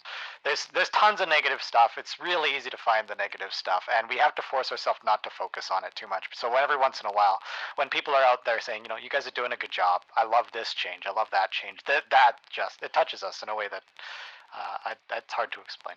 And of course, that being said, please post criticisms of the game in discussion all the time, because they love that too. Just maybe not, but just actually being serious, just not maybe lay back on the emotional rhetoric. I think genuinely the amount of emotional rhetoric that people inject into their posts and discussion all the time without realizing it I really think is astounding. There was one really good post that was so good. I didn't even necessarily agree with the content of it, but it was just formatted and worded so well and so goddamn cold that I actually posted not on what he or she was talking about, but just on how well it was formatted. Yeah, so I know which one you're talking about too. I think the takeaway from this is you're not Nietzsche, you're not Freud, just tell us what's wrong with the game, move on. Yeah. Passion's great sometimes. Anyway, go ahead. I want to post this one thing because this came up on Twitter, and I think it's on Reddit now too. But this YouTube video that I saw, that it's like there's 19 views on it. Nobody watched it. It's really sad. But like, now. What was so good about this video is it's just a guy, a new player, not like a veteran with their obvious bias, but a new player who was like, I love grenade launchers, and I want to know what it takes to build a grenade launcher. So he goes and does Logi for the first time and films it. And he just fast forwards through it and talks just ad-libs what his experience was trying to build this grenade launcher. And that was, to me, way more insightful than a million spammed 20-to-1 posts. Like, it was like, these are the problems you're facing, and it wasn't like, oh, I can't believe there's a 20-to-1 ratio here. He's just like, this is my timer. Like, I can't believe I have to sit here for 30 minutes, and he's just sitting there staring at it for 30 minutes. Like, that to me is a real problem that I can actually relate to. That is such a... I'm watching this for the first time right now. This is astounding. This is an argument to make. Holy hell. This... Again, I go back to what I said earlier. Views the Foxhole devs? It might be. I don't know. Are those views the Foxhole devs? Good. Probably half of them. Also, I don't even know if they needed it. They probably already know. KFC. Different IPs every time. Yeah, I will say, again, ladies and gentlemen, this isn't a civil rights movement, okay? There are other important things going on in the world, but please just make your case very plainly without too much emotion. Just tell us what actually needs to be changed.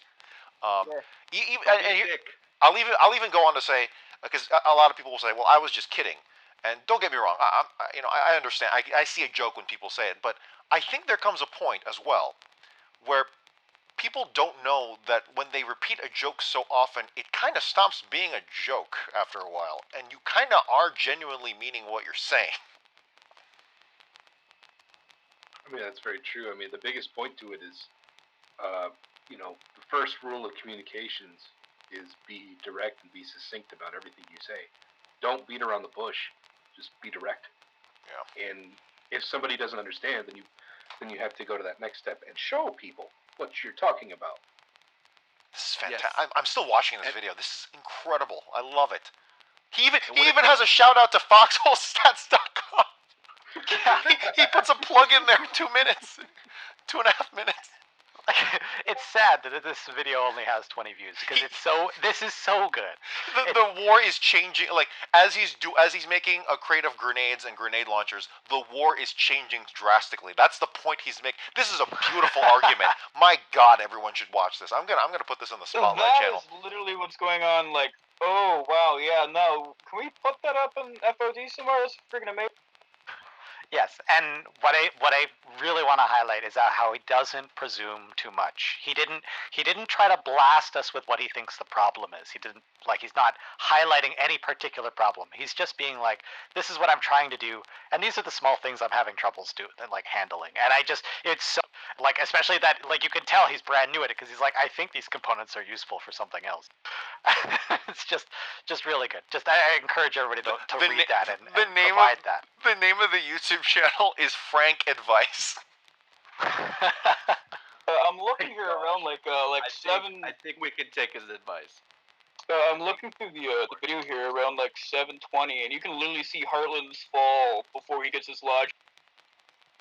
Okay, he's been playing the game for about a month, so he's relatively new, maybe on and off, because he has YouTube videos of Foxhole going back as far as a month. This is YouTuber Frank Advice. He plays guitar apparently. Oh, that's awesome. Yeah. Anyway, okay. Sorry, Eaglesword. Thank you so much for your call. Do you have anything else? No. Thanks for your time, guys. Absolutely. Thank you so much. Was there anyone else that we haven't not last week nor recently?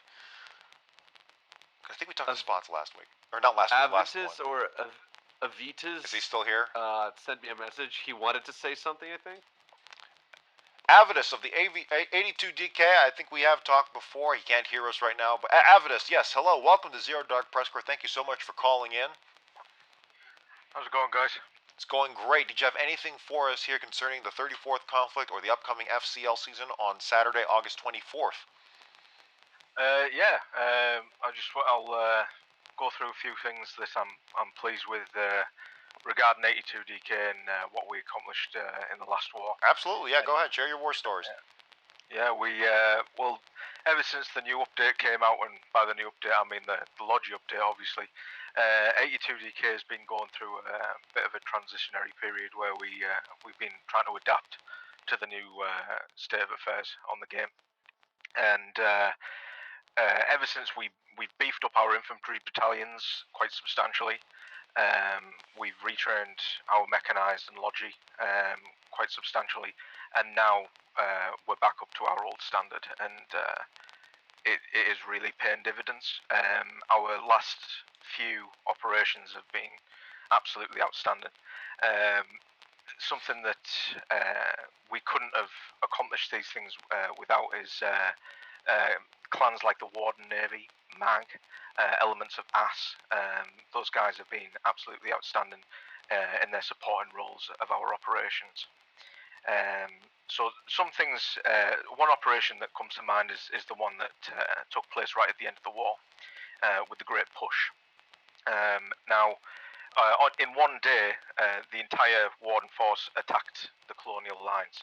Now, can you define the entire Warden force?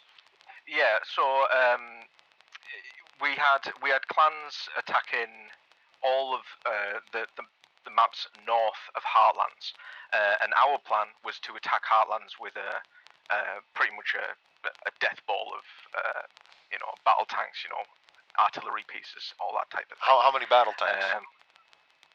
We had one battle tank. We don't like taking more than one because it puts us an unnecessary strain on Logi. We get just as much of efficiency out of one, so we tend to use one, and then we tend to favour like artillery and stuff like that in support.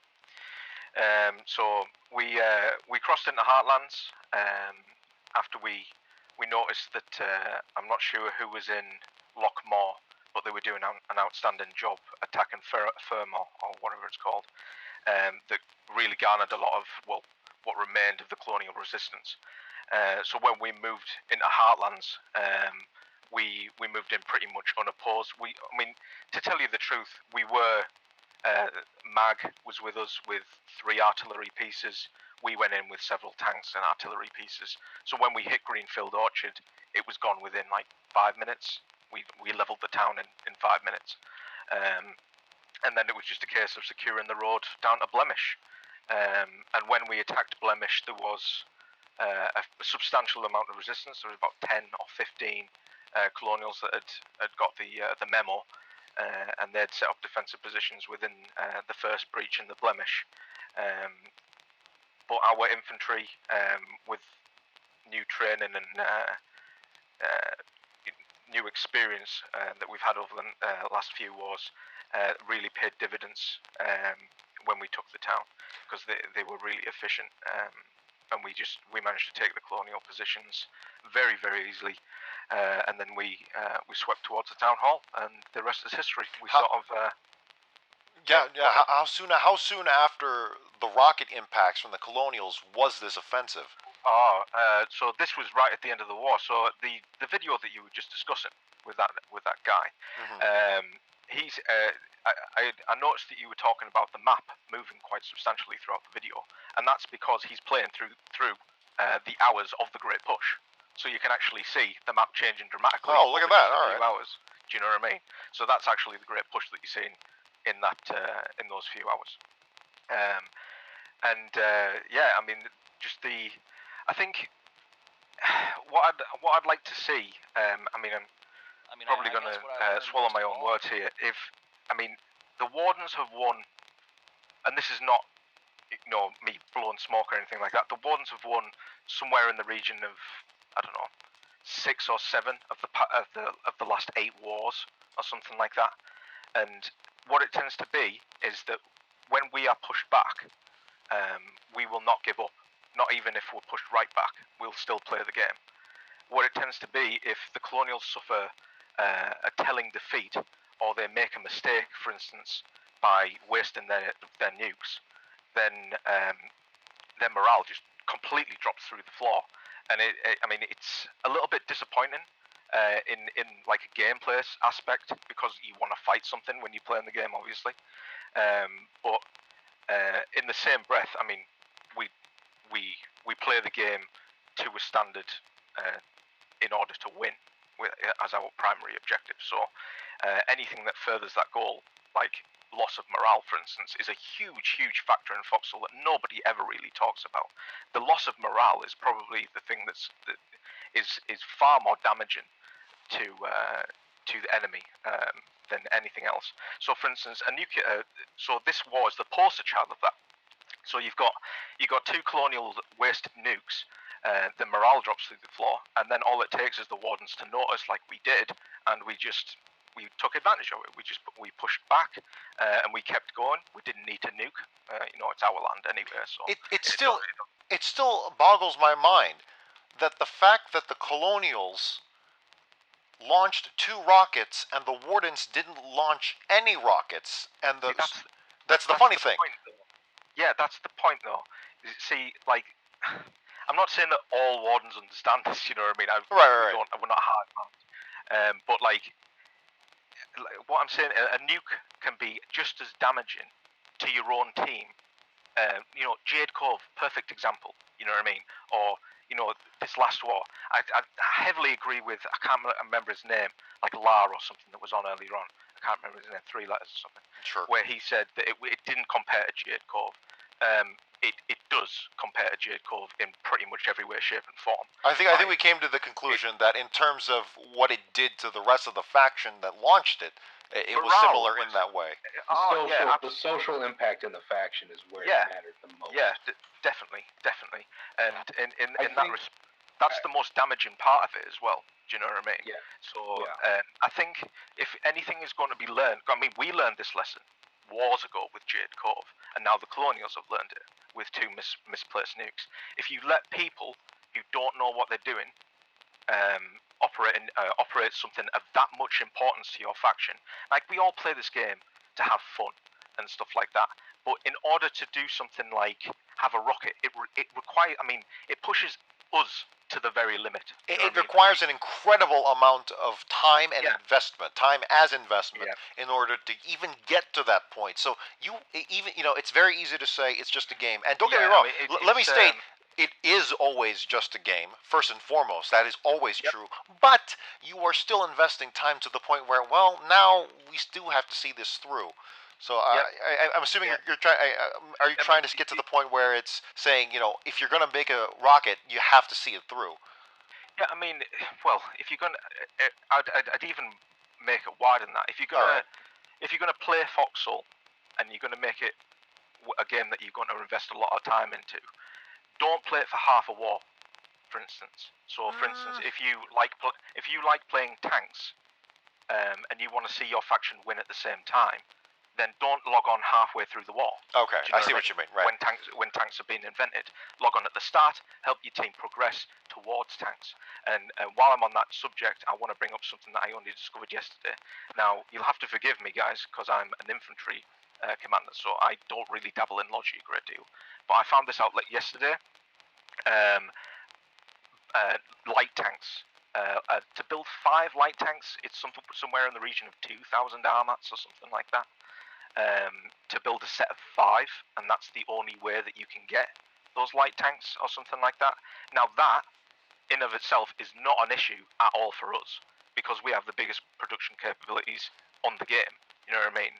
But it really, really concerns me that, like, whoever thought of that, I mean, that needs to be patched out immediately, because that type of thing will reduce the player base dramatically. I mean, people that come on and play Foxhole want to play in the tanks.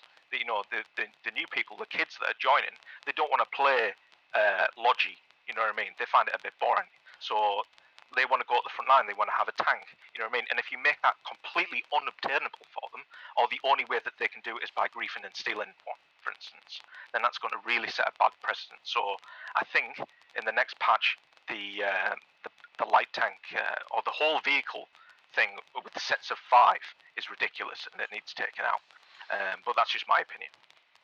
Is there something to be said about when you put it that way? Is there something to be said about earning your way towards those items as opposed to simply showing up and receiving it? That's a whole other conversation, dude. But I mean, I'm 100% behind that. For instance, this goes back to the whole thing about it being only being a game. You want to have fun and stuff like that. But in order to have a game like Foxhole, you need to have a limited amount of seriousness in it and people with experience, because the amount of resources that can go into something like a battle tank, for instance, or a nuke, as a good example.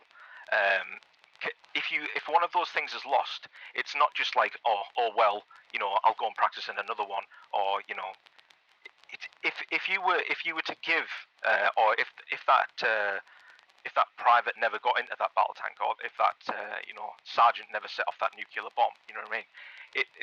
Those chain of events lead towards your team eventually claiming victory. You know what I mean? So just one small instance can lead to a map being taken, for instance. One mistake can lead to a map being taken, and the bigger responsibilities that you give to new players, the more that tends to happen, and the more So, for instance, if a new player was to not know what he was doing and just happen to get into a battle tank and just drive it and get it destroyed, that player would then be ridiculed in chat. You know what I mean? I mean, we might say it might not happen, but it would. You know what I mean? Because he just lost a battle tank. You could understand people's frustration at that. But that guy didn't know any better. You know what I mean? So what is your solution to that then? Rank-based restrictions. Rank-based restrictions. KFC, I'm going to pivot to you.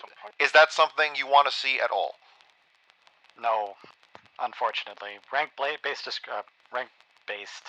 restrictions we started with in the early stages, and it was really, really poorly received.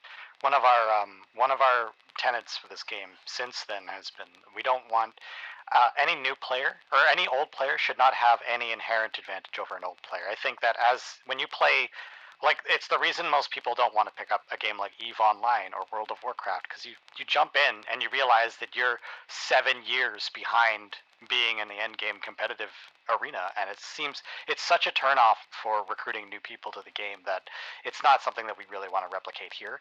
The biggest advantage that players have in Foxhole, from playing over a long period of time, is experience and knowledge. We have systems here that are so deep and complex that even after having played for 6 months, you still may not know everything. So in that way, it's sort of the more research you do, the better player you are. So that one I disagree with. But for the light tanks, or for the other argument about the light tanks, I've heard the argument before. Do you think that there's a benefit to, say, making tanks rare, though? So on the opposite side of that coin? For us, there's a massive benefit for it, dude. For 82 DK. The more that you put those resources up, and the more expensive that you make everything, that's better for us, because we have the production capability better than anybody else to have that. You know what I mean? We don't have a problem as 82 DK. Anything. As 82 DK. But on the flip side, when you're getting new players coming into the game, and people that play on their own in 1s and 2s and small clans and stuff like that, it's next to impossible for them to get a basic vehicle. You get like that guy in the video who says that it takes a lot of time to build his grenade launchers. Yeah. But magnified. And just going quickly back to the ranks-based restrictions, I understand that is something that happened at the start of the game's development, but to think that this is the same game that we're playing now compared to back then is folly. You know what I mean? We didn't have battle tanks back then. We didn't have nukes back then. And I'm not talking about rank-based restrictions for a storm rifle. I'm talking about rank-based restrictions for battle tanks and nukes. End-game things that cost an astronomical amount of resources to produce, that take hours and hours out of someone's day for them to be stalled or to be mismanaged by someone that doesn't really know what they're doing. Yeah, you know that makes sense. I mean, that makes sense to us, and to be honest, that is definitely one approach that we could take. We're not totally closed off to the possibility, but it's definitely not our first go-to choice. But that being said, sorry I had to cut you off there, because I think I got to get going. I actually have somebody waiting on me for video, so I gotta do this thing. But I will. But I appreciate the feedback, especially with the regards to 82DK's perspective of it. I actually get Klaus's regular logistics reports of the 82DK op, because I want to see. Oh yeah, he does like his paperwork. Yeah, I love but we love it, because it actually gives us some insight into how the clans are actually, a clan like 82DK of your size is actually operating. What sort of things you guys are preparing, and what kind of resources are required for something like that. So it's really, really insightful. Yeah, we've just celebrated our 3rd anniversary actually this week. So. Congratulations! 3 years old. But anyway, I gotta go. So thank you very much for having me on this, Geoffrey Jennings. Absolutely. Absolutely, yes. Thank you so much for joining us, KFC. Avitus is still here. Well, we'll pivot back to you, because KFC wasn't able to fully stay here and engage with us 100%. But again, he stayed with us for the 2 hours, which is far more than we were expecting at all from anyone in Clapfoot. So again, thank you so much for your time. It's a privilege and an honor to have you, and hope to see you again in the future. Thank you very much, guys. Bye. Absolutely. And so Avitus, with that being said, let's just for the sake of argument, let's take rank-based restrictions off the table, just for the sake of argument. Is there anything else you could come up with because I really do see your point. And it actually is very nice that even though you are part of a large outfit, that you're still thinking about the rest of the ecosystem here that is Foxhole. Well, other approaches you would take to this issue. Plan B. I mean, they were going down the right route with the squad the whole squad thing, where you have to have 10 people who unlock the nuke and all that type of stuff. That's the right route to go down, and that's the only other real route that I can think of. I can't really see any other way. I mean, there's no other way of locking it out other than having sheer amounts of people behind you. But I can assure you, there's there's people out there with a lot of people following around who don't really know what they're doing. You know what I mean? Sure. So that presents whole problems of its own. You know what I mean? So what is the process to launching a rocket? I know it takes a lot to make it, but in terms of the rocket is built and basically fueled. what you're doing right now. Basically, what you're doing right now is you're asking a guy in a trench how like a nuclear rocket is fired. Okay, sure. Idea, dude. Like our logic and engineers. I know it takes a spotter with anyone else feel free to chime in here. I know it takes a single spotter, to transmit coordinates back to the person in the controls. And how many people need to be at the controls to launch? 3, I believe. 3 simultaneously have to turn the keys, quote unquote, have to turn the keys at the controls. So it takes bare minimum of 4 people for this to happen. Is what we're gathering here. Yeah, I mean, I'm not really the nukes. We're not really bothered about nukes anymore because I'm going to be honest with you. Like, the amount of effort that it takes to put into a nuke is just not worth it, in my opinion. Like, we can be better utilized elsewhere. That's why we let other clans handle it now. Sure.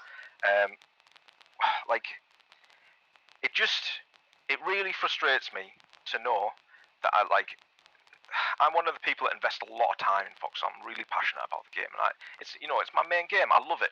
You know what I mean? And there's just something really frustrating about seeing a couple of privates driving straight towards a line of colonial AT guns with a light tank.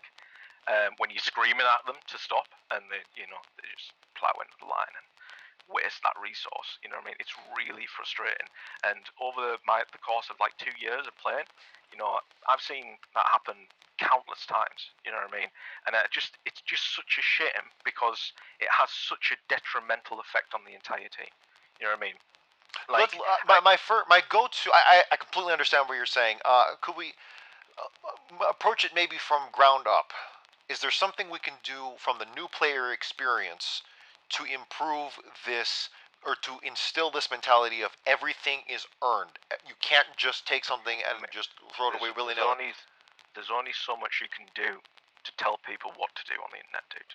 You know what I mean? I think there is something that can be done in the new player experience if you can process that first. In order to, again, I'm trying to think of less direct ways, because we've already been presented with a relative no.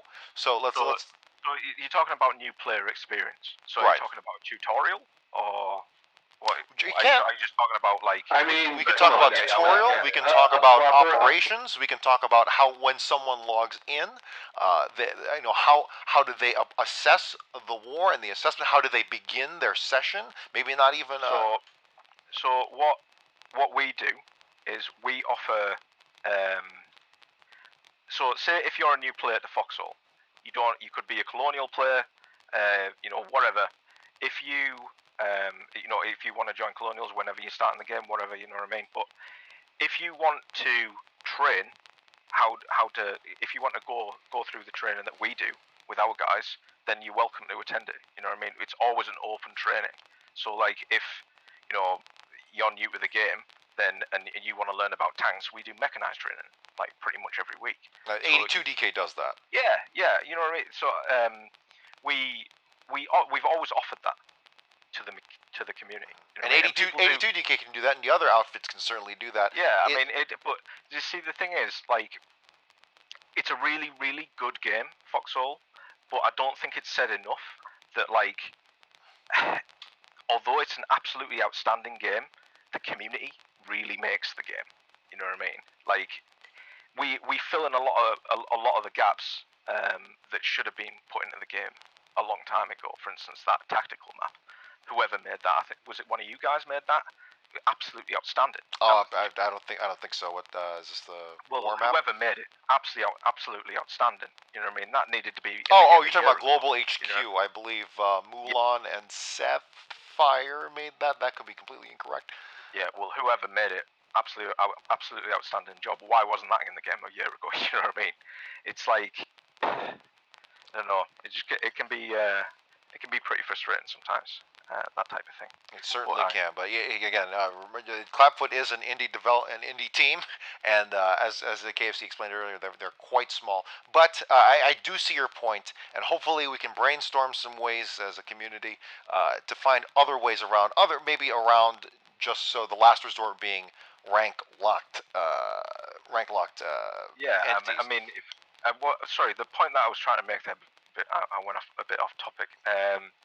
So, like I was saying, we fill in the gaps where maybe the devs have fell a little bit short in regards to tutorials and that type of thing. So I think if the clans collectively take on the role of trainers and be open about training people and inviting people that may not even want to join your clan to your trainings and stuff like that, then that would go a long way towards helping your overall team. You know what I mean? So like, if you have a bunch of wardens on a front, if those guys actually know what they're doing and have attended an infantry training or something like that, those guys will actually know how to cook grenades rather than just throwing them and then giving you time to run away from them. We teach them how to cook grenades, so they're getting a guaranteed grenade kill every time. You know what I mean? And not a lot of people cook grenades, but you know, if you attend our infantry training, you would know how to do that. And that's the type of thing that people need to learn in their specific, whatever role that they're doing. Mm-hmm. And again, what the community does for the rest of itself, I can never emphasize enough just how incredible that is. So that's great. I do think however, there is more systematic ways from the ground up that can be done. Maybe suggestions that haven't come around yet, or maybe suggestions that just need to be reiterated. I'm open to suggestions, but that is the only way that I can see. In the short term, I would say in the short term, certainly that is the most direct. It's been a very long-term problem, but I mean, that's the only way that I could think of fixing it in the short term until somebody else thinks of something else. You know what I mean? It will somewhere along the line. It's going to need addressing. You know, whether they want to address it or not, it's going to need addressing because it's a real problem. And I think they're going to address it. Yeah, I think they will as well. It's just a little bit frustrating waiting for it. You know what I mean? Sure. Fair enough. And I would say it comes down to organization and communication. I've hammered that in a lot of conversations as well. And I think if you can link the lone wolf or the small groups that would be more prone to wasting something or acting recklessly, if you can link them in a more streamlined way in the moment-to-moment gameplay to everyone else, to the rest of the faction or to the rest of the, or maybe to larger operations, and try and structure, create entities and structures that can better connect everyone to each other. Yeah, and of course there's all chat, but that's always a mess. So a cleaner way of doing that, maybe you'll see less and less of those instances. So that's what I'm trying to say. You're going to think I'm a bit crazy here, but I'll tell you the difference, the biggest difference between the Wardens and the Colonials, in my opinion. And the biggest difference between the Wardens and the Colonials is one word. Callahan. Right? Okay. Now, before you start to... No, I know exactly where you're going with this. Yeah, no, it goes back to morale. Go right for it. It goes directly back to morale, and it goes directly back to the unity. Because if you... I don't know, if you have something like that, to unify you and to have a bit of fun with, you know what I mean, and take it a little bit tongue-in-cheek, then that creates a real sense of pride within the faction. And that's something that the Colonials, I mean, they're starting to get a little bit of it now, but it's 3 years down the line, and we're already 3 years on with our propaganda, you know what I mean? It's like, it's got a life of its own at this point. But the Colonials are just starting now, just starting to get that little bit of pride in their faction. And I think that's something that the devs need to look at as well, is maybe releasing a little bit more details lore-wise, just, you know, not too much, but just give a little bit more background.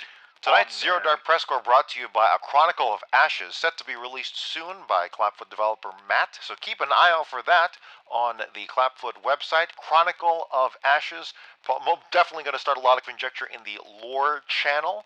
and we'll be waiting for that. So that's coming right out very soon, hopefully by the end of the month. So we'll certainly see what Matt has in store for us there. Not going. The devs have chosen collectively to not give us just a straight fact sheet of each of the respective factions, but more so just tell in more of a vignette style. So we're gonna, I believe, what we're gonna see in Chronicle of Ashes. Speaking, of course, as someone who has not seen the final product, but I think what we're most likely going to see is more so just individual stories that piece by piece put together a larger world. Yeah, absolutely. And I think something that the devs have made a really good decision in doing is making the lore a little bit grey, and allowing us to fill in the gaps, because we have filled in the gaps, and we've really enjoyed filling in the gaps, and it served a double purpose for us. It's united our faction more than the other faction in the game. I can tell you that much now, and. I wouldn't say that it's it's always won as wars, but it's definitely meant that our players keep fighting to the end rather than just giving up halfway through, like the Colonials have been doing over the past 10 wars or so. Well, that's genuinely a very interesting angle on it. And Avitus, did you have anything else for us here? Because I think we're about to close out. No, thank you for having me. Absolutely, yes. It was been good chatting to you guys. Absolutely. Thank you so much, Avitus. Duly appreciate it. Yeah, no problem, guys. Anytime. Well, we're going to close out here with the PressCorps' very own Solaire and Itmaxx from here, PressCorps interns. Gentlemen, how are you this evening? Very good, very good. Absolutely. Solaire, he's a mute. He does not talk at all. That's fine. He's just here to provide personal support. But Itmaxx here, what do you have for us here tonight? As we close out, we're going to close out here with you gentlemen. You guys ready to prepare for us here with the upcoming press projects? We have plenty more coming up. Yes, we have several exciting events that are going to happen soon. Keep your eyes peeled on that.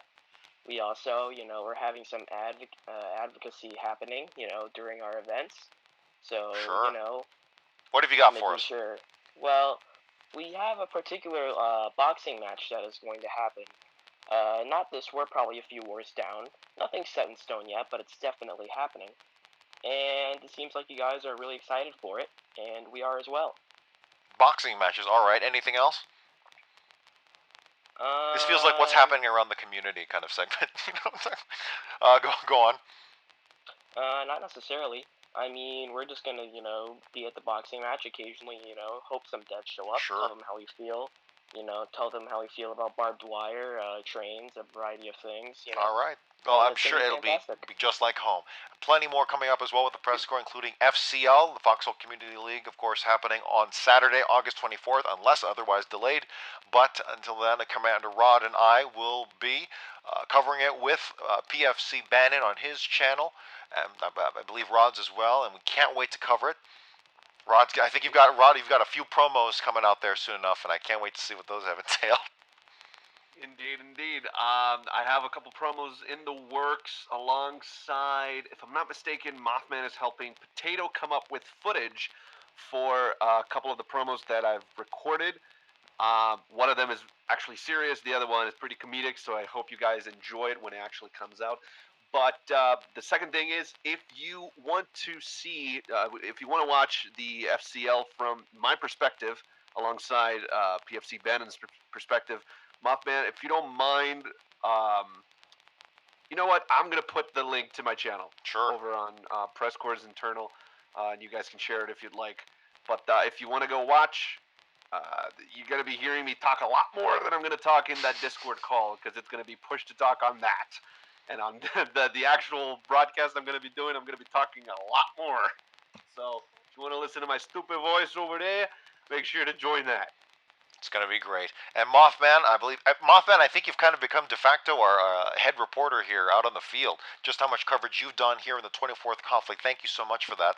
Oh, of course. I think we're looking forward to a compilation soon of the 34th. So the way we've always done reporting and whatnot is we've always done packages, and then we compile them at the end of the war. I suggested just to make sure we get the news desk channel out there on YouTube, get it out there so people can see that there is continuous news coverage. we're going to start doing a weekly thing as the war progresses. Every real-time week, there will be a compendium of the reports, both written and audio, delivered to you by me, being the narrator for those certain things, and we will get that out per week. And then at the end of the war, it'll be compiled into a monthly thing, and from there, hopefully, we'll have full-on coverage of an entire war, not only just for journalism purposes, but for archival purposes for the community at large. Very, very, very exciting. Well, I believe that's all we've got here. Gentlemen of the Press Corps, thank you so much. Thank you to all of our callers. Thank you to KFC. Thank you to those who didn't even get a chance to come in and call in. Just thank you for hanging out in the lounge channel as well, keeping everyone else company. We're very sorry we couldn't take everyone. We'll try and get some new people, fresh faces in next time as well when the 35th conflict ends, if it ever does end. But in the meantime, and anyone else I forgot, thank you so much. I think Potato, as always, working on that documentary. We've been shooting the ball back and forth about a Jade Cove 1 year later retrospective. That nothing's been concrete yet, but that would be an incredible thing to cover because that was quite a day. But anyway, thank you all to everyone, and we can't wait to catch you all next time. But anyway, thank you so much. That's Zero Dark Press Corps. We're gonna go out here with actually kind of a pre-trailer of Commander Rod and his take on the FCL promo. Thank you so much. Clubfoot Games proudly presents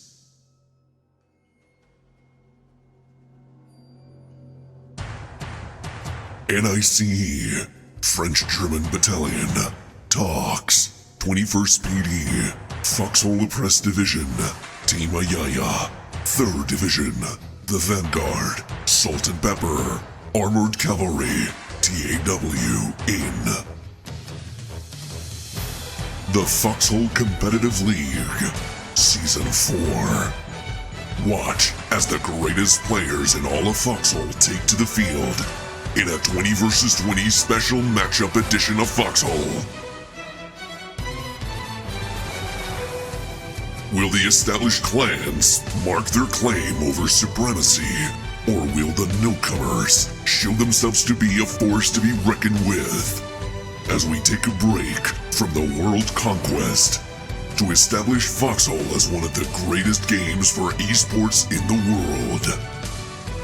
With professional narration given by Commander Rod of the Roughnecks, Captain-in-Arms of the Press Corps, and Twitch streamer PFC Bannon. Come participate in the greatest Foxhole celebration in the world. Mark your own legend, forge your own destiny in the field, fight alongside your brothers and sisters in arms, and conquer the Foxhole Competitive League.